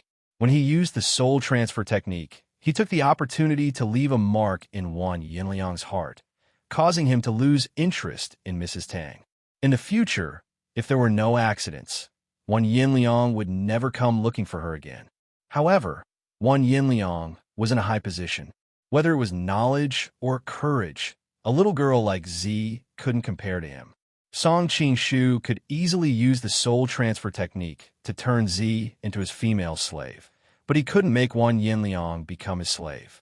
He could only give him some very simple orders, so that it wouldn't cause a strong objection from deep in his heart. For example, Wan Yinliang only treated Mrs. Tang as a plaything. After all, he had already gotten what he wanted, so when Song Qing-shu asked Wan Yinliang to give up on Mrs. Tang, he didn't resist. However, when Song Qing-shu asked him to give up on Huang Rong, his subconscious resisted fiercely. Song Qing-shu didn't dare to force him, fearing that he would wake him up. After comforting Mrs. Tang, Song Qing-shu turned his attention back to Wan Yinliang. Although he had decided not to kill him, he still had to find out what he needed to find out. Song Qing-shu took the opportunity to ask, "Is the Jin Kingdom behind the disappearance of the Wu-Tang heroes?" "Yes." Wan Yinliang's eyes were dull as he murmured. Song Qing-shu was delighted and hurriedly asked, "Where are they now?" "Laundry yard." Wan Yinliang gave an unfamiliar name. "Where's this laundry yard?" Song Qing-shu asked subconsciously, who knew that Wan Yinliang would keep his mouth shut and not say a word. Song Qing-shu immediately understood that this place should be an extremely secretive place. He did not dare to ask too much, in case Wan Yinliang woke up and alerted the enemy, making it even more difficult to save Song Yuanxiao and the others. Song Qing-shu looked at Mrs. Tang inquiringly. After a glance, Mrs. Tang slightly shook her head and said, "I have been in the Jin Kingdom for so long, but I have never heard of this place." Song Qing-shu could only firmly remember these 3 words in his heart. Then he interrogated Wan Yinliang again, but in the end, he did not get any useful information. Looking at Wan Yinliang's pale face and forehead full of sweat, coupled with the worry that Murongbo would notice something unusual, Song Qing-shu quickly stopped. "Rub yourself." Song Qing-shu gave him one last order. Wan Yinliang's eyes suddenly lit up, as if that tender and beautiful Huang Rong had appeared on the bed next to him and was waving at him seductively. He hurriedly tore off his pants and hugged the quilt on the bed. Mrs. Tang's face turned red. She spat and turned around. Seeing that the usually arrogant Wan Yinliang was now like a dog, she couldn't help but feel happy. She looked at Song Qing-shu with eyes full of admiration and said, "Young master, you are really amazing." In her heart, Wan Yinliang had always been a demon. She didn't expect that he would be so easily dealt with by Song Qing-shu. At this moment, Song Qing-shu was no different from a god in her heart. Song Qing-shu smiled strangely and whispered in her ear, "Actually, You know what my most powerful ability is. Mrs. Tang's cheeks suddenly turned red, and she coquettishly said, hateful. In the past 2 days, Song Qing-shu had fully experienced the beauty of her body. In addition, he had some clues about the whereabouts of Song Yuanxiao and the others. He felt as if a large stone had been lifted from his heart. Her feminine gaze made his heart itch, and he wanted to immediately embrace this delicate girl in his arms and dote on her. However, with Wan Yinliang panting heavily next to him, he wasn't so evil as to doom Mrs. Tang on the spot. You can't stay here anymore. Although I have given Wan Yinliang a hint, and he won't come to bother you. If you appear in front of him often, it's hard to guarantee that nothing will happen. How about this? You come to my room later. During this period of time, you can lie low there until Wan Yinliang leaves. Then you can relax, Song Qing-shu said. Yes, Mrs. Tang leaned against him like a little bird and suddenly said with a worried expression, my brother has always doted on me. Tonight, Wan Yinliang appeared here, but he didn't seem to care. I'm worried that something has happened to him. Young master, can you help me check on him? Thinking about how Tang Quobian had been seriously injured by Huang Rong, Song Qing-shu frowned slightly. At that time, Wan Yinliang and the others seemed to be playing with him. He was afraid that Tang Quobian's situation was not optimistic. No matter what, Tang Quobian was still his sworn brother. Although he only saw him as a fair-weather friend, Song Qing-shu decided to do his best. He immediately nodded and said, okay, I'll go check on your brother. You go back to my room first and wait for me after you've washed up. Mrs. Tang's eyes were like silk, and she bit her lip and whispered in his ear. She exhaled and said, tonight, everything that belongs to me belongs to young master. Young master, you can do whatever you want with me. Madame Tang deliberately bit her tongue and slowly said these words. The faint nasal sound made Song Qing-shu's heart sway. He wanted nothing more than to immediately go back with her. However, he was clear about the importance of the matter. He planned to first complete the task she had entrusted him with, and then slowly enjoy this delicious meal. Song Qing-shu carried Mrs. Tang and floated out of the room through the window. Now that he was using his lightness skill to the extreme, he could jump dozens of feet like a wisp of smoke. In addition, the guards were guarding outside, and Murong Bo, who was the strongest martial artist, was in front of them, so they didn't notice the two people's presence. As for Wan Yinliang, Song Qing-shu had already given him enough hints. When he woke up, he would forget everything that had happened tonight. He would only think that Mrs. Tang had left after serving him. When they reached a secluded place, Mrs. Tang and Song Qing-shu separated. She gracefully and quietly walked to his room. When she opened the door, she was thinking about what position she would use to serve her man. Suddenly, she felt her waist go numb. Her vision went black, and she didn't know anything. Looking at Mrs. Tang, who had fainted on the ground, Huang Rong softly spat, really shameless, running into a man's bedroom in the middle of the night. It turned out that Huang Rong was worried about Guo Jing's safety. After meeting with the beggar clan spy, she hurried back. She had been waiting in Song Qing-shu's room for a long time. Who knew that, after waiting for half a day, a woman would come back? After shoving Mrs. Tang into the closet, Huang Rong felt a wave of tiredness wash over her. She waited for a while, but there was still no sign of Song Qing-shu coming back. After hesitating for a while, she decided to take a nap to replenish her strength. Only then would she have the energy to save Brother Jing. Huang Rong lay on the bed with her clothes on. The soft hedgehog armor made her very uncomfortable. After thinking for a while, she took it off and threw it aside. She had been with Song Qing-shu for a long time. She knew that although this man was a playboy, he still had a certain bottom line. He would never take advantage of her. Huang Rong was too tired that night. As soon as she lay down, she couldn't support herself anymore. Soon, she fell into a sweet dream. Dividing line. Fourth, thank you again for Tianjin Hot Prince. Please don't mess around.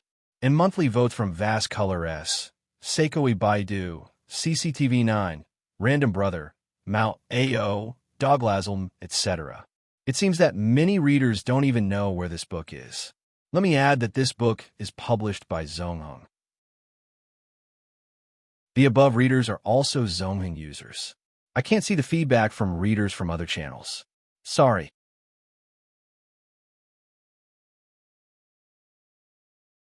Chapter 692. Song Qing-shu moved stealthily, avoiding the patrolling guards, and finally found Tang Quobian's room. There were 2 guards standing guard outside Tang Quobian's room. Song Qing-shu snuck into the room through the window at the back. As soon as he entered the room, he heard a low moan. It was obvious that the person who was making the noise was in great pain. Song Qing-shu pushed off the ground with the tip of his foot and hit on the beam. Looking down, he saw Tang Quobian lying on the bed, his face pale and beads of sweat rolling down his face. It was obvious that he was in great pain. Huang Rong was really vicious. Tang Quobian's spine acupoint has been damaged. I'm afraid he'll have to spend the rest of his life bedridden. Song Qing-shu sucked in a breath of cold air. However, although Tang Quobian was injured, it didn't seem like his life was in danger. Song Qing-shu was about to return to his room to report when his expression suddenly changed. He looked in the direction of the door. 2 stifled grunts could be heard. If Song Qing-shu's guess was right, the 2 guards outside the door were most likely dead. Tang Quobian, who was lying on the bed, realized that something was wrong. He grabbed a scimitar by his bedside and stared at the door with a ferocious expression. Puff! A few black figures suddenly rushed in, and with a wave of their hands, a large number of hidden weapons were shot at the bed. Song Qing-shu was shocked. He didn't expect these people to be so decisive. They didn't waste any time talking and immediately attacked with killing moves. Even if Tang Quobian wasn't injured and couldn't move, he wouldn't have been able to dodge the poison needles that filled the sky, let alone Tang Quobian. Song Qing-shu's figure flashed, and he jumped down from the beam. With a wave of his sleeve, most of the poisonous needles fell to the ground. Unfortunately, it happened in such a hurry that a few missed and hit Tang Quobian. Seeing the sudden appearance of Song Qing-shu, the black-clothed men were shocked, but they did not hesitate for too long. Swoosh, swoosh, swoosh, swoosh. They drew their swords and rushed toward Song Qing-shu. These men's movements were clean and efficient, and their attacks were simple and ruthless. It was obvious that they were meticulously trained men of sacrifice. Song Qing-shu was in a hurry to check on Tang Quobian's condition, so he had no time to deal with them. He stretched out his arm and snatched the saber from one of the men's hands. The man was shocked, and just as he was about to retreat, the whole room was suddenly lit up with a dazzling saber light, and then he lost consciousness. Looking at the dead warriors on the ground, Song Qing-shu secretly sighed. At the beginning of his transmigration, because he came from the modern world, he was extremely resistant to killing people. But now, he no longer showed mercy when it came to killing people. It seemed that he had gradually assimilated into this chaotic world. He only paused for a moment, then quickly came to his senses and rushed over to check on Tang Quobian. The wounds on Tang Quobian's body were bleeding black blood, and it was obvious that the needles had been poisoned. Song Qing-shu frowned. Tang Quobian was already seriously injured, and now he was in danger. But Madame Tang had entrusted him with the task, so he could not just stand by and watch. He quickly ran to Tang Quobian's side and sealed the acupoints around his wounds, then pressed his palm on Tang Quobian's back and sent a steady stream of genuine qi into his body to force the poison out of his body. Seeing Song Qing-shu's appearance, Tang Quobian smiled with relief. "Brother Song, I was right about you." Song Qing-shu's expression was solemn. "Brother Tang Quo, stay calm. I need to force the poison out of your body as soon as possible." But he sighed inwardly. The poison in Tang Quobian's body had already spread to his internal organs, and even a Daluo Golden Immortal could not save him. Tang Quobian shook his head slightly and smiled sadly. "Brother Song, don't you think I don't know the condition of my body? You don't have to waste your genuine qi. I have something to tell you." Song Qing-shu fell silent, but he continued to send his genuine qi into Tang Quobian's body. Tang Quobian's expression finally improved a little, but he knew that this was only the final radiance of the setting sun. So he quickly said, "Brother Song, do you still remember the oath we made when we became sworn brothers?" Song Qing-shu was stunned, thinking of that ridiculous oath, and could not help but smile bitterly. Brother Tang Kwa, don't worry, I'm not the kind of person to take advantage of others. That's exactly what I want you to do. Tang Kwa Bien said anxiously. Seeing Song Qing-shu's stunned expression, he quickly explained, Actually, I want to ask you to do something for me. Brother Tang Kwa, just say the word, I'll do it for you. Song Qing-shu and Tang Kwa Bien were sworn brothers, and could also be considered half a brother-in-law to him. Song Qing-shu did not hesitate to fulfill one of Tang Kwa Bien's dying wishes. Tang Kwa Bien revealed a strange smile. After I die, please cut off the skin on my face, Brother Song, and pretend to be me for a period of time. Song Qing-shu felt a chill run down his spine. Why? Who do you think sent these assassins, Brother Song? Tang Kwa Bien sneered. Could it be Wan Yinliang? Song Qing-shu also had his suspicions. That's right. Tang Kwa Bien gritted his teeth. After all, we're on the same side. Brother Song, do you know why he wants to kill me? Song Qing-shu could not help but shake his head. This was also what puzzled him the most. Judging from the fact that the two of them had conspired against Guijing, they were obviously in cahoots. Brother Song, do you remember that I once mentioned that my wife, Goodbye, is the most beautiful woman in the Jin kingdom? At the mention of his beautiful wife, Tang Kwa Bien's eyes showed a hint of pride, pain, and reluctance. Thinking of Wan Yanliang's personality, Song Qing-shu was shocked. Could it be? Tang Kwa Bien nodded. That bastard has always been lustful. I knew that he had been coveting Goodbye for a long time, but I thought that he would only reveal his ambition after that big incident. I didn't expect him to act so quickly. Tang Kwa Bien's tone was filled with regret. Song Qing-shu did not notice the big incident mentioned. He frowned and asked, Brother Tang Kwa, could it be that you want me to protect sister-in-law? That's right. Tang Kwa Bien's breathing became more and more urgent. Wan Yinliang is a treacherous man. If no one is constantly by Goodbye's side to protect her, she will not be able to escape his clutches. That's why I need you to pretend to be me, to ensure Goodbye's safety. That's the first reason. Tang Kwa Bien coughed a few times, wiped the blood from the corner of his mouth, and continued, I'm also responsible for the Tang Kwa clan's rise and fall. If I die without a trace, the Tang Kwa clan will immediately be devoured by the other large clans. I don't want to become a sinner of the clan.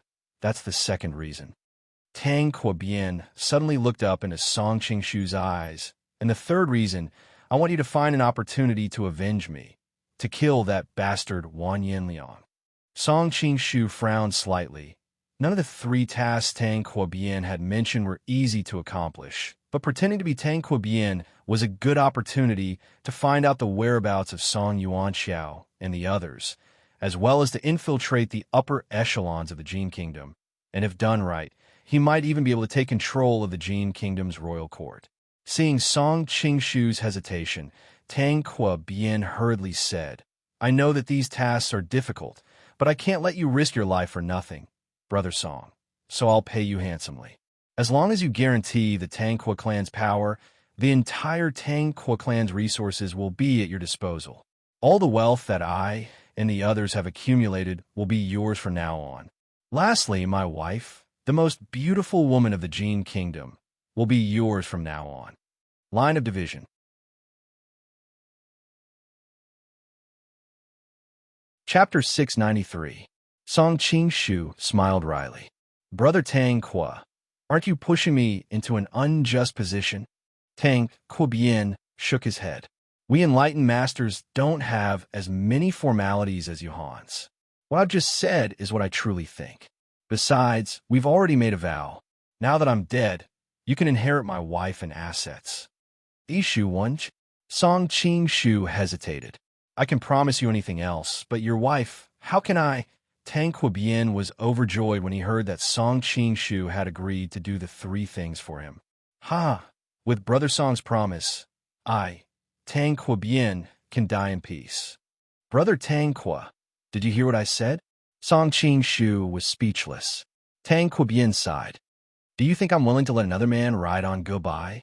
But I can't save her now. Without anyone to protect her, she'll be the most delicious delicacy. When that happens, let alone Wan Yin Liang, even the other nobles will want to have a bite of her. Rather than letting her become another man's plaything, why don't I just give her to you? You have the ability to protect her, and at the same time, you can fulfill my dying wish. Furthermore, we are sworn brothers. In the words of Yuhan people, this could be considered as keeping fertile water in one's own field. Song Qingshu was speechless. Tang Quobian didn't know much about Chinese. How could he use an idiom like this? Although the concept was quite fitting, Brother Song, I don't have much time left. Listen carefully to what I have to say about the Tang Qua clan.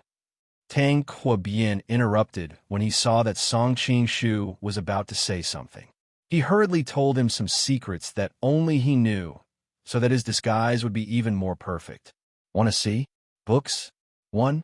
After some time, Song Qingshu stood in the room with a letter written in blood by Tang Quobian and his clan leader's seal in his hand.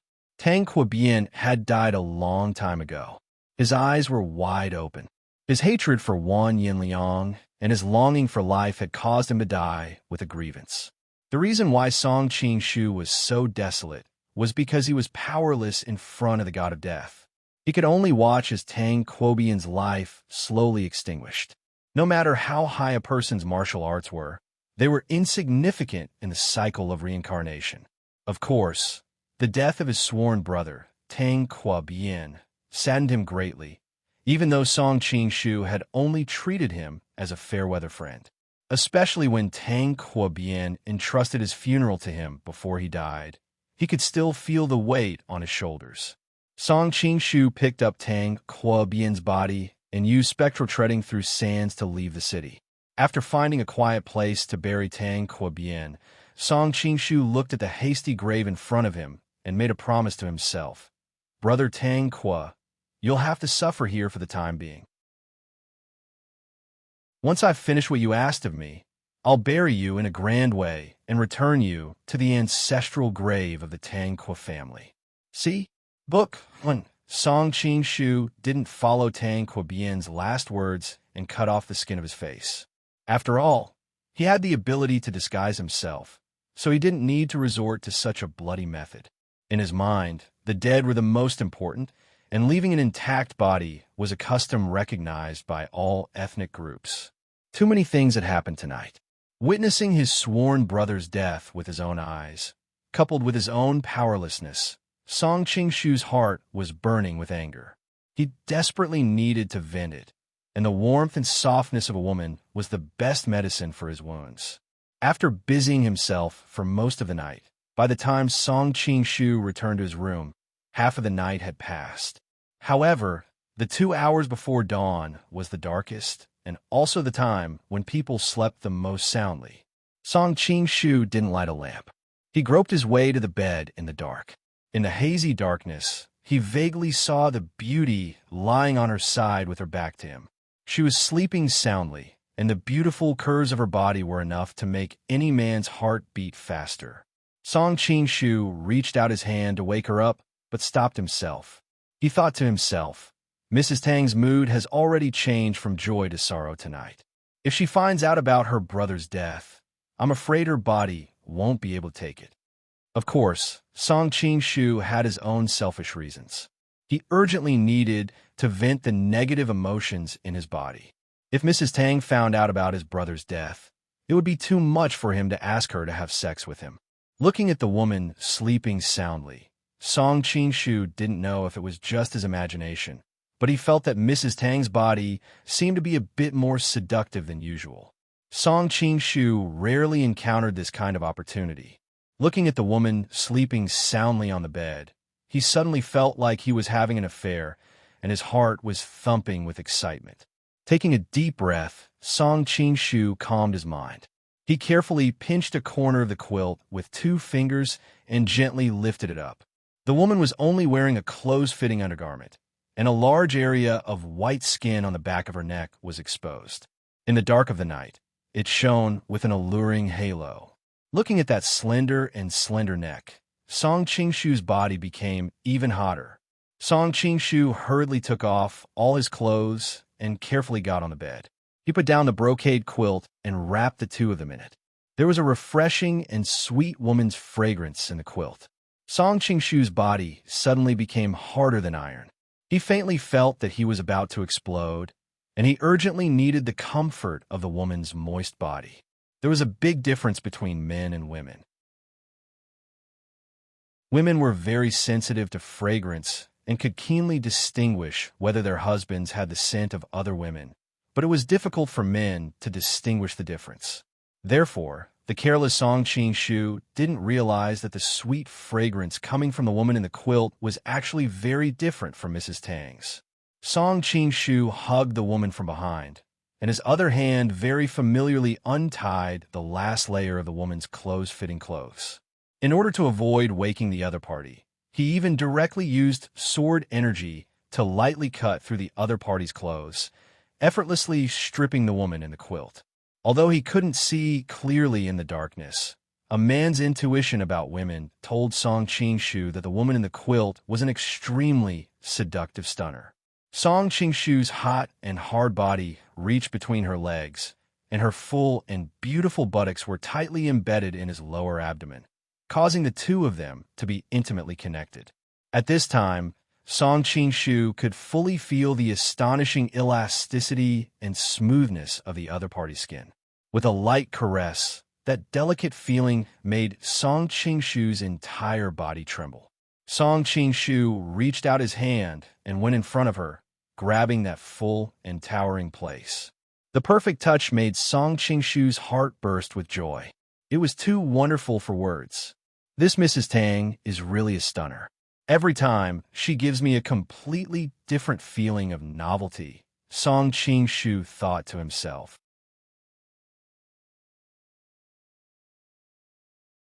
Chapter 694. Song Qing moved closer. Just as his lips were about to kiss the delicate snow-white neck, he suddenly raised his head because he suddenly thought that if he kissed her like this, she would inevitably wake up. If that happened, he would lose the greatest pleasure. But if he didn't do some foreplay, the woman's body might not be ready to accept him. Song Qing rolled his eyes and came up with a plan. A few strands of joyful true qi unknowingly entered the beautiful woman's body. Joyful true qi was very effective on women. Song Qing usually didn't use it easily. He would only use it on women who were in love with him. It was usually used when the two of them were extremely passionate in bed. After all, he was a playboy and didn't want to use dirty means to obtain a woman's body. There was nothing wrong with using it on Mrs. Tang.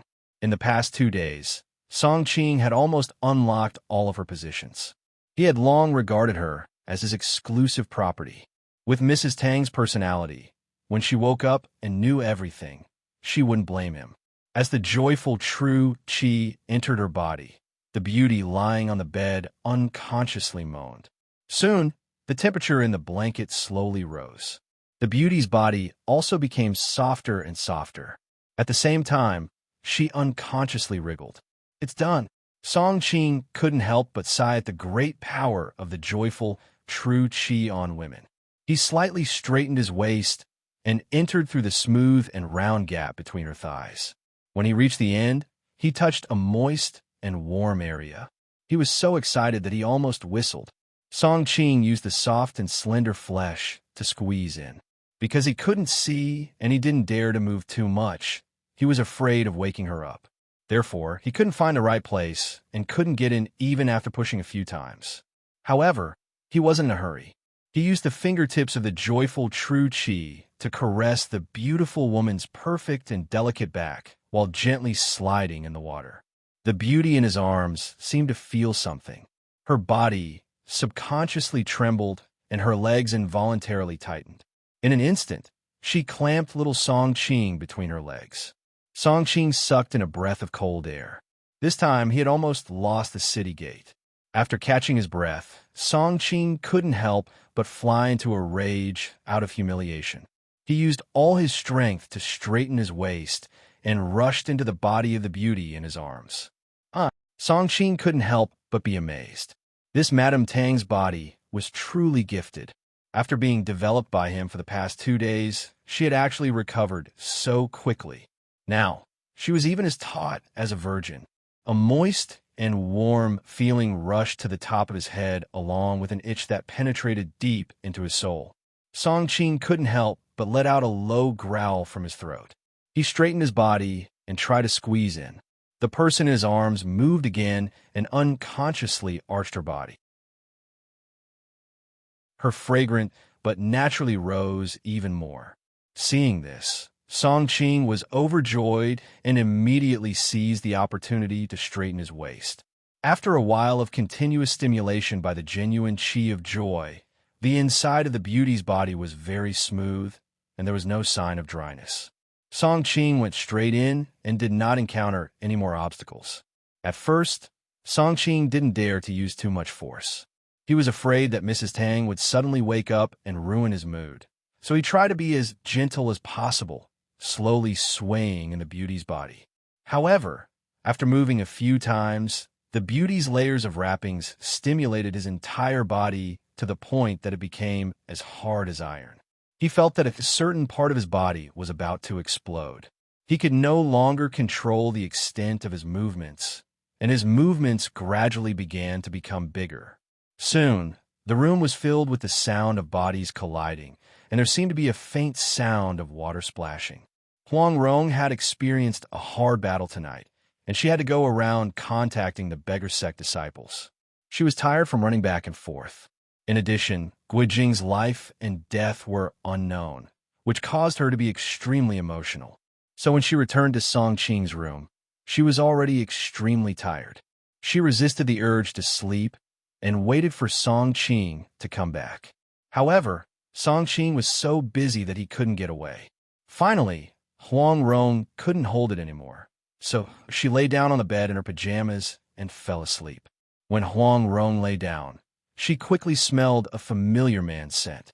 She immediately realized that it was Song Qing's scent. Thinking of Mrs. Tang's seductive face when she came in, Huang Rong couldn't help but spit. However, a strange thought popped up in her mind. Song Qing and this woman must have had a lot of fierce battles on this bed. As soon as this thought popped up, she couldn't control her thoughts anymore. Her mind was filled with the scene she saw at the inn in the afternoon. A pair of slender, snow-white legs, the back of a strong man in the middle unconsciously. Huang Rong thought back to that time in the cave. In order to deceive Ouyang Feng, they almost put on an act, and the time she eavesdropped outside his and Ah Jio's door, which led to the illusion of qi deviation. When the water gushed out, Huang Rong finally woke up. Feeling the slippery thing between her legs, she couldn't help but feel a deep sense of guilt. Huang Rong, Brother Jing's life and death are unknown, and you're actually thinking about this kind of thing. Her rationality finally prevailed, and Huang Rong also fell asleep in a daze. Exhausted, she fell into a deeper sleep than usual. Huang Rong had a dream. She dreamt that she had successfully rescued Brother Jing and persuaded him to leave the mess in Xiangyang behind. The two of them returned to Peach Blossom Island and returned to the room where they got married. Then, for the first time, Guijing took the initiative.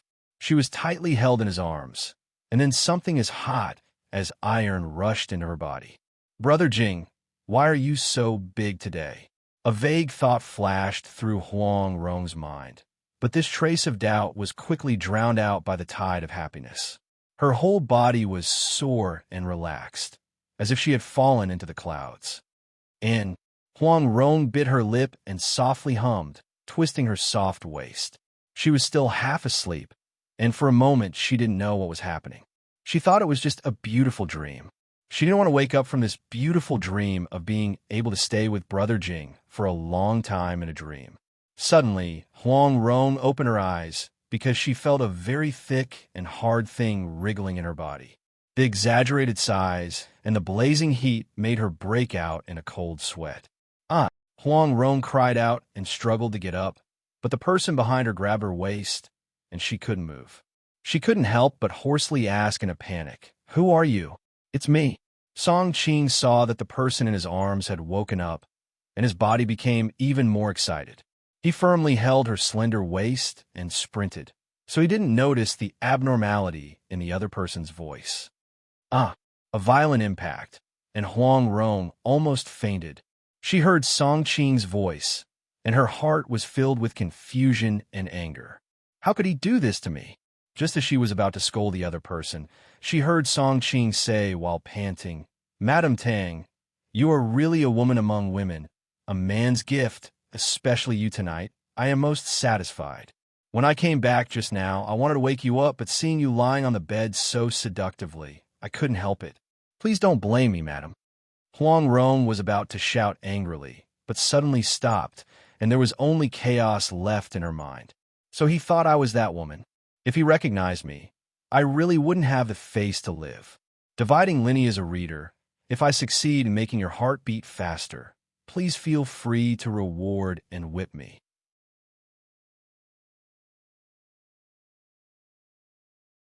Chapter 695. This was the tragedy of smart people. They often subconsciously pursued a plan that was the best of both worlds. In order to achieve the best ending, they often thought a lot.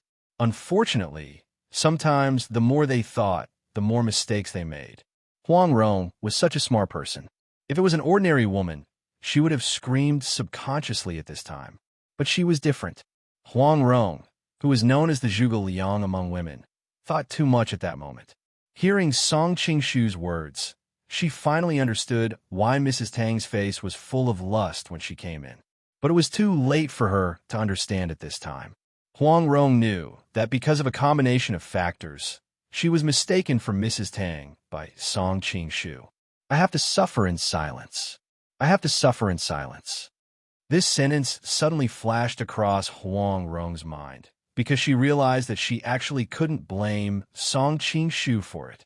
It was she who knocked Mrs. Tang out and stuffed her into the wardrobe. Then, she took off the soft hedgehog armor and lay on Song Qingshu's bed.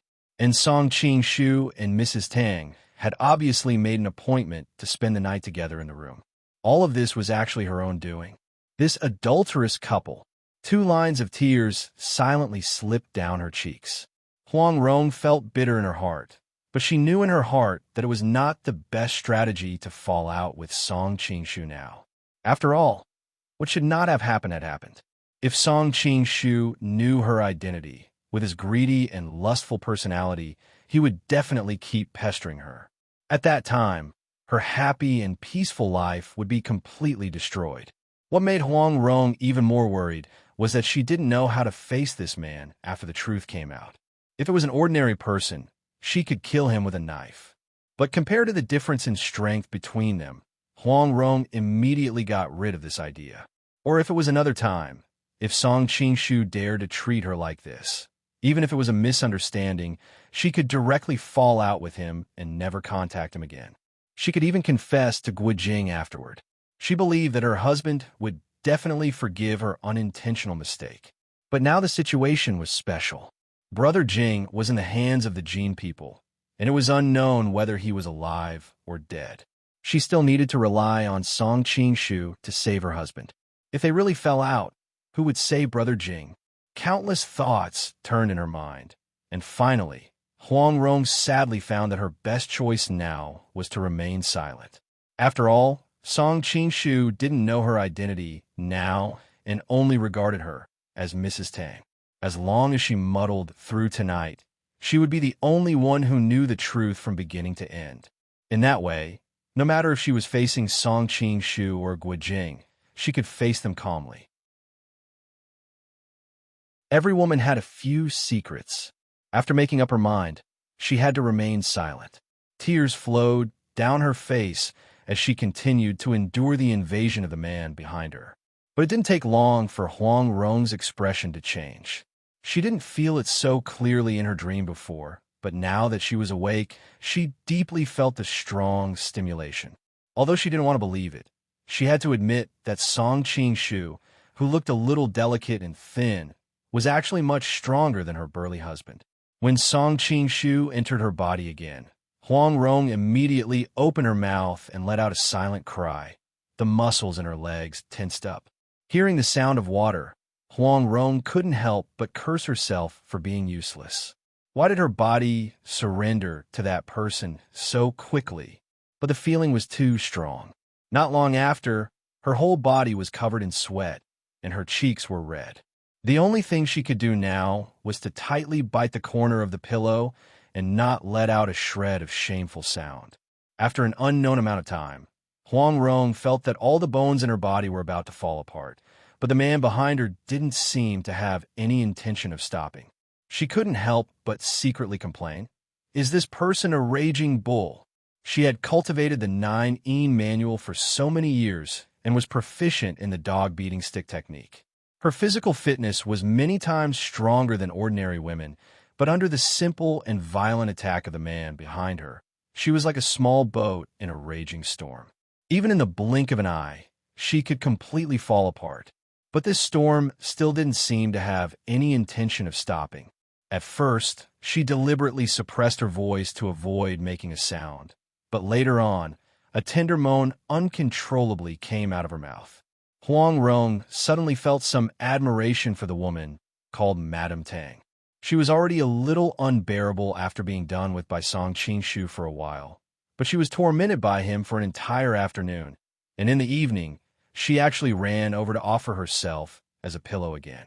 Madame Tang, you really are a woman among women, a man's gift. Especially tonight, you made me the most satisfied. The words that Song Qingshu had just said suddenly appeared in Huang Rong's mind. Thinking about how even though Song Qingshu didn't know her identity, he still felt that she made him more satisfied than that fox spirit, Huang Rong actually felt a trace of joy. Bah, so useless. Are you trying to compete with other women? Huang Rong quickly cut off these unbearable thoughts. Pah! The crisp sound of a slap stunned Huang Rong. That man actually hit her, but although Huang Rong had decided to endure it, it didn't mean that she had to endure some excessive humiliation. Just as she was thinking about how to express her protest without being seen through by the other party, she heard Song Qingshu's domineering and somewhat arrogant voice. Raise your but higher. Huang Rong's mind was muddled. Before she could think clearly, her body had already responded in advance. That's good. Song Qingshu whistled as he watched the woman under him raise her buttocks meekly. He pressed down hard on her again. Oh, Huang Rong was shocked. She finally understood that Song Qingshu had asked her to raise her, but so that it would be easier for him to enter. At that moment, Huang Rong was ashamed and angry.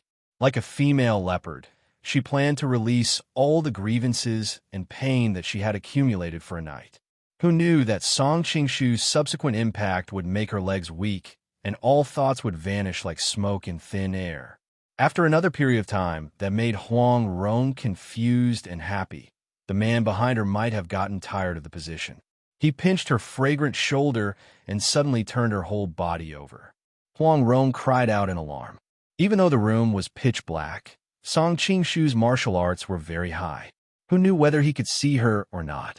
If he saw her appearance, then the humiliation she had endured in silence would be too ridiculous. However, the difference in their skills was too great. Song Qingshu's unquestionable posture made Huang Rong understand that it was impossible to resist. In a panic, Huang Rong had an idea. The moment she turned over, her whole body wrapped around Song Qingshu's body like an octopus. Her whole head also leaned on his shoulder. This way, no matter how good Song Qingshu's vision was, he wouldn't be able to see her appearance. Dividing line, what do you guys think would happen if the Siren Huang Rong transmigrated to the modern era and saw the Huang Rong series on the internet? Dividing line 2, thank you to Shudu L1450, Gout Fiyuan, Xiang Yu for their enthusiastic support, as well as Zero Pepper Powder Zero, Q593305154, who's Zeg11, a man of ordinary people, killed 7, Wolf Riding Wolf, Long Night, ZZ3360, Cutie1980, Nangongju, Reverse Sidewalk, LZID, Dusty ID Dream, Cleansing Rain, Ghost Fight 33, Northern Hemisphere of Memories, Ichiyun, Soft Water, Yang Zheng, Red Cliff 0, Shudu 004959, Du Luogia, Xiao Sushang's monthly fan support. You're tuning into the Warrior Lore YouTube channel. Don't forget to subscribe and join us on this journey to catch the most captivating stories.